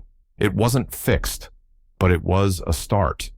The road ahead was uncertain, but for the first time, Rob believed they could face it, together. But as the laughter continued, Rob couldn't shake the feeling that the hardest part was still ahead of him. Would forgiveness truly come? And could he rebuild what had been destroyed before it was too late? The late afternoon sun hung low in the sky, casting long shadows across the small cafe where Rob had agreed to meet Dr. Lowe. It had been a week since the court hearing, a week since the dust had settled, and yet Rob still felt like he was wading through the aftermath, the rubble of everything that had once been his life. He hadn't expected to feel grateful for what had happened. How could he? But somehow, in the silence that followed the chaos, Rob had started to see things more clearly. He entered the cafe and spotted Dr. Lowe almost immediately. She was sitting in the corner, looking just as he remembered her, calm, collected. But today there was a new depth in her eyes, something Rob couldn't quite place. She wasn't just a doctor anymore. She had become an unlikely ally in a battle Rob never imagined he would fight. As he approached, she stood, offering him a brief smile. Rob nodded, sitting down across from her. He still felt the weight of everything that had happened, everything he had lost. And yet, here she was, the woman who had thrown him a lifeline when it felt like he was drowning. He owed her more than words could express. "Thank you," Rob said quietly, his voice thick with gratitude. "I don't know what would have happened if you hadn't stepped in. You saved me. My future." Dr. Lowe didn't immediately respond. Instead, she reached for the cup of tea in front of her, taking a sip before setting it down with a sigh. Her eyes flickered to the side, as though weighing her words carefully. Finally, she met his gaze, her voice soft but earnest. "I didn't do it for you to thank me, Rob. I just did what seemed right. But," she hesitated, glancing away briefly, "I feared that, in the end, you would be blamed for those forged claims. You're the victim here, but I knew the way this world worked. People would have believed it was your fault, your identity, your signature. No one would have seen it for what it really was." Rob's chest tightened at her words. He had never allowed himself to entertain the possibility that he could have been the one blamed. He had trusted Dana. He had trusted Ethan. But in the back of his mind, there had always been the nagging doubt. What if they had gotten it wrong? What if his name had been dragged through the mud because of the mess they had made? "You were right," he said softly, the weight of her fear settling on his shoulders. "I didn't realize how much damage could have been done, not just to me, but to everything I've built. If you hadn't warned me..." Dr. Lowe held up a hand, cutting him off gently. "It wasn't just about the paperwork, Rob. It was about protecting you. If your name had been attached to those fraudulent claims, it would have tainted everything, even if you weren't the one who made them. I couldn't let that happen." Rob nodded, the full weight of her words sinking in. The note she had slipped him at the clinic, the one that had made him second-guess everything, the one that had made him run instead of heading straight home. That note had saved him. It had saved his life, his future, everything he held dear. "I didn't know how close I was to losing it all," Rob murmured, his voice thick. He paused, taking a deep breath, the image of his home, his family, flashing in his mind. "I came so close to not seeing it, to not even knowing what was happening right in front of me. To losing everything because I didn't stop to ask the right questions." Dr. Lowe sat back, her expression softening as she watched him. But you did, Rob. You found the truth, and you fought for it. You didn't give up, and that's what matters in the end. The words resonated in him, and for the first time since everything had exploded into chaos, Rob felt a sense of clarity. He had been through hell, had watched his family break apart before his eyes, but now he could finally see a path forward. A path that wasn't defined by anger, by betrayal, or by the past. It was defined by something simpler, something stronger. Later that evening, after the meeting with Dr. Lowe, Rob walked with Dana along the riverbank, the cool evening air brushing against his face.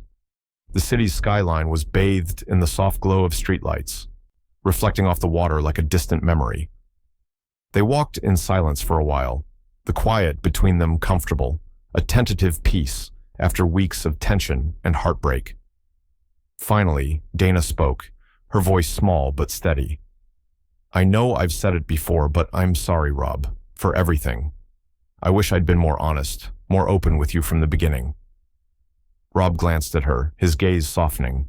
They had both been hurt, both made mistakes. But somehow, there was still something left, something that made him think they could rebuild if they both wanted to. We rebuild from honesty, Dana, Rob said, his voice quiet but firm. Nothing else. That's the only way forward. Dana nodded, the weight of his words settling between them, her hand slipping into his. For a moment, there was peace, a flicker of hope that had once seemed impossible. Maybe they could rebuild. Maybe they could learn to trust again. But as they continued walking, Rob couldn't help but feel the question still hanging in the air. What would they rebuild, and how much of the past could they ever really leave behind? As the sun dipped below the horizon, the future still felt uncertain, but for the first time, Rob allowed himself to believe in the possibility of it, one small step at a time,